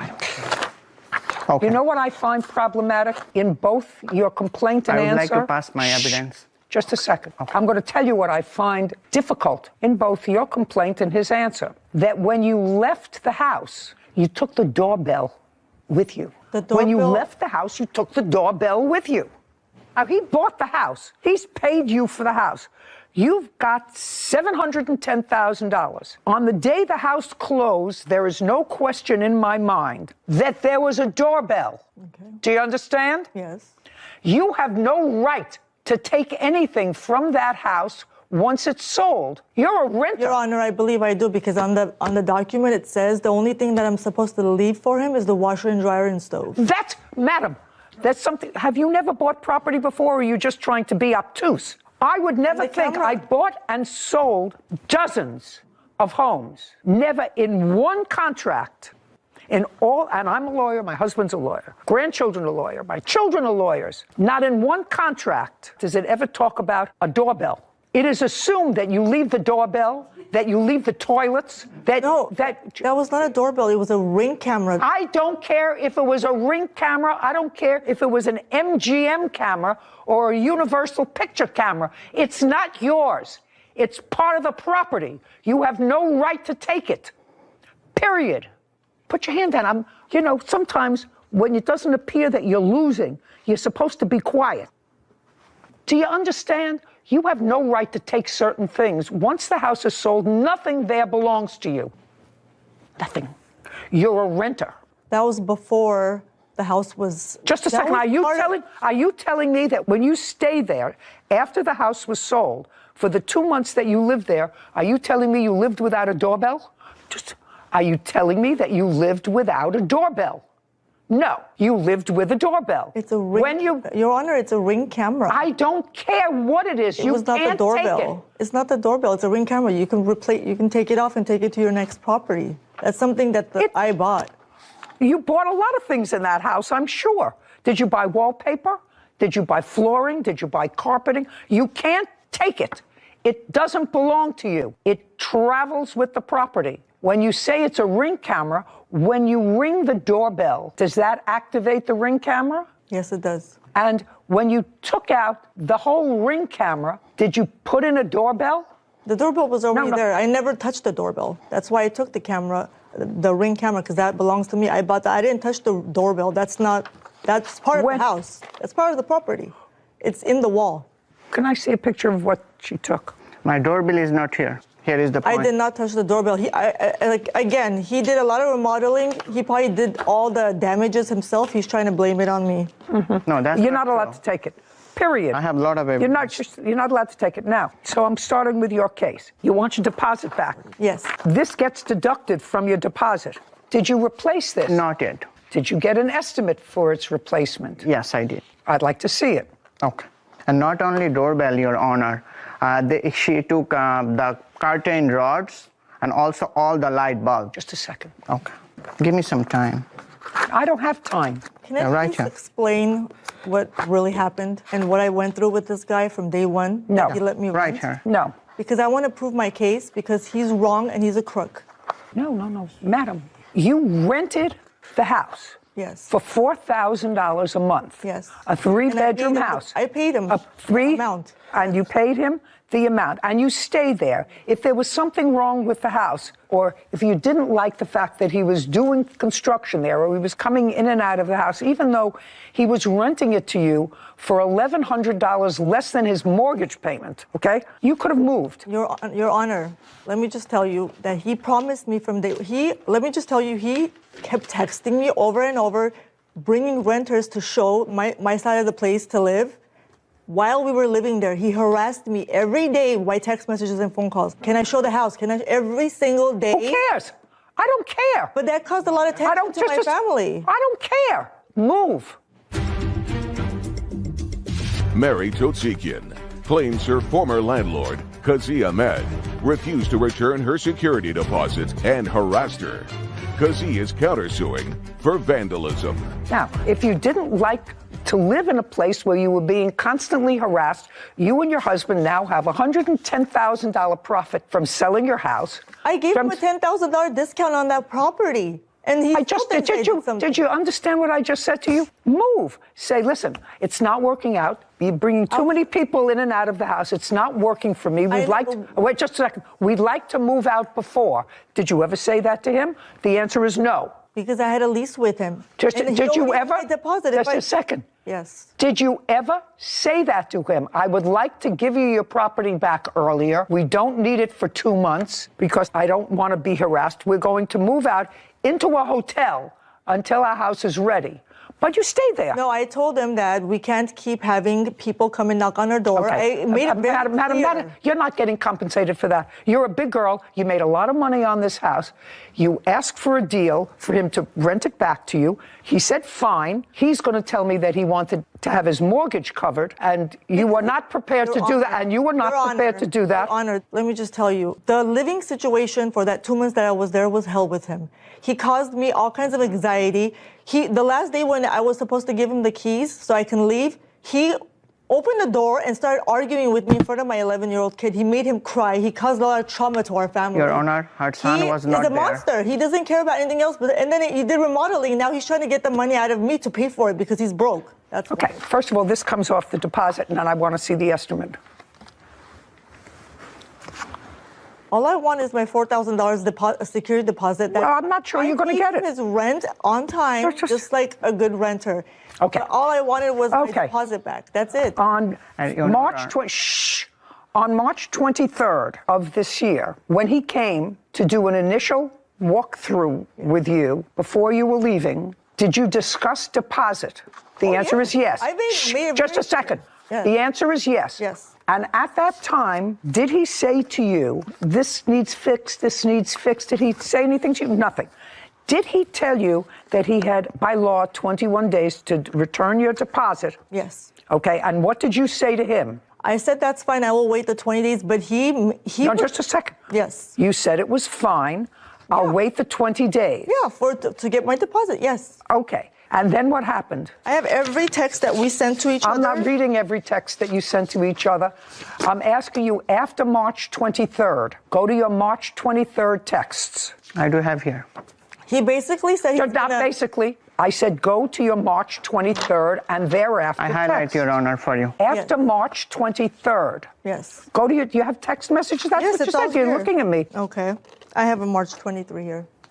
He led me on in the text messages saying that you help me pay my mortgage, I will help and give you a security I'm asking you to show me the text messages after March 23rd. This is the March 23rd. And thereafter, you pay deposit back when there isn't any damage to the house. You don't use my deposit for anything else. You hold it for damages. Here is the notice. I would like you to meet with you and your husband. Please let me know when you are available. Please don't threaten me with my deposit. I wasn't. He was threatening me. I wasn't. Just please don't threaten me. You mean threaten me with my deposit. Can you show me where on the contract it says the washer and dryer stays? That I found it stays, and we did leave it there.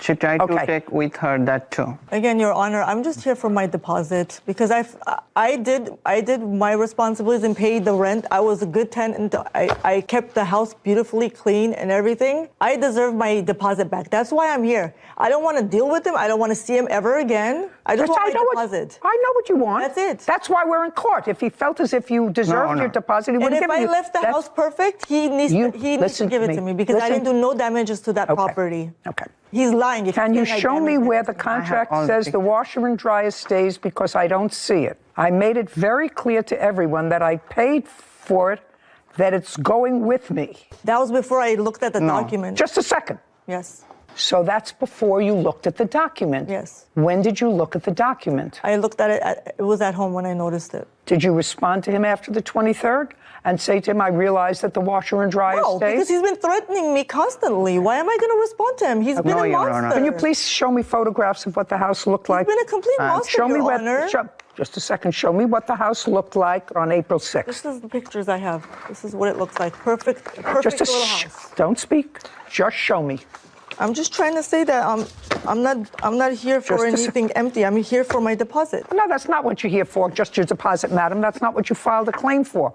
An invasion of privacy and pain and suffering. There's a whole bunch of things that you're suing for. Okay. I see these pictures. The house is in just a second. great shape. Just a second. And is this your little dog? Yes, it is. The house is in great shape. He has no complaints. He's going to show me pictures. I'm going to look at them. I deserve my deposit back. That's all I know. He wasted my time. He lied to me. Can I see your photographs of what the house looks like? Your Honor, this is the picture when I bought the property with good condition. Okay. And this is the picture for she intentionally damaged. Don't tell me what you intentionally did. Sure, this is the damages picture. I didn't do that. I'm going to dismiss your case. Do you understand? 1, 2, 3. It will be my joy. Anybody who takes out a doorbell ring or whatever it is and leaves holes and mollies in the wall, which is exactly what you did, just like the washer and dryer. Okay. Your Honor, this is the previous. Don't speak. Okay. Now I'd like to see the photographs that you took April 6th or thereafter. When did you take those photographs? On what day? I start March 23rd to April 6th. I'd like to see the photographs. Thank you, Your Honor.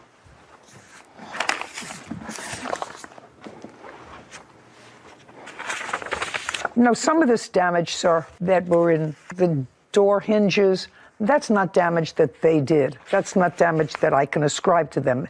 There are some holes in the walls. I know you're showing me this. That you have to deal with. Totsikyan accuses her former landlord, Kazi Ahmed, of keeping her security deposit and harassing her. Kazi claims Mary vandalized his house before she left. Okay, I don't know what this is that you're showing me in this picture.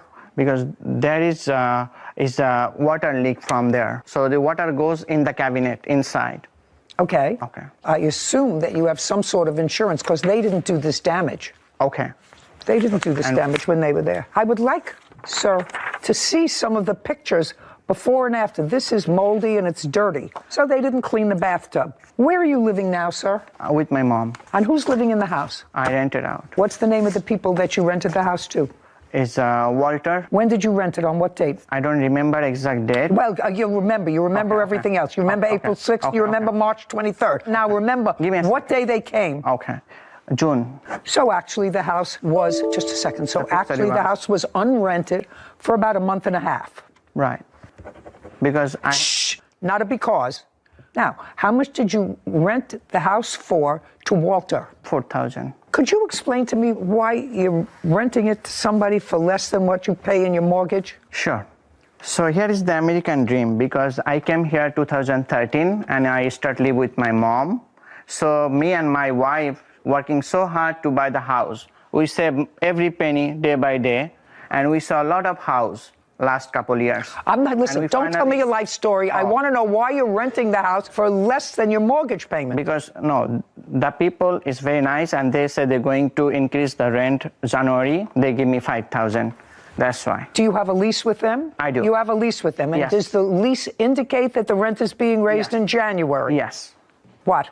That whole thing that he said that his place was not rented for a month, that's a lie, because he was renting the place out while I was living there. So he had renters all in the backside. Just a second, you mean they were living with you? They were living in that back house. That house is split with the wall, so there's empty rooms in the back. So he was literally renting it out, boom, boom, like right away. Just a second. While I was there. Is what you're telling me that there are two sources of income from that house? Yes. Okay, that's interesting. Mr. Ahmed. Yes. Listen to me carefully. Sure. How many tenants do you have in that house?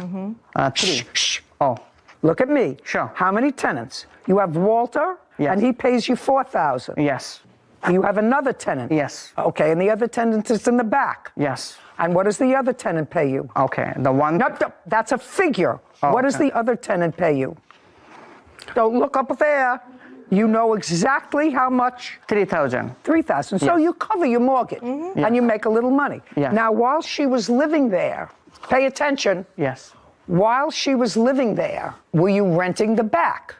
Yes. Yes.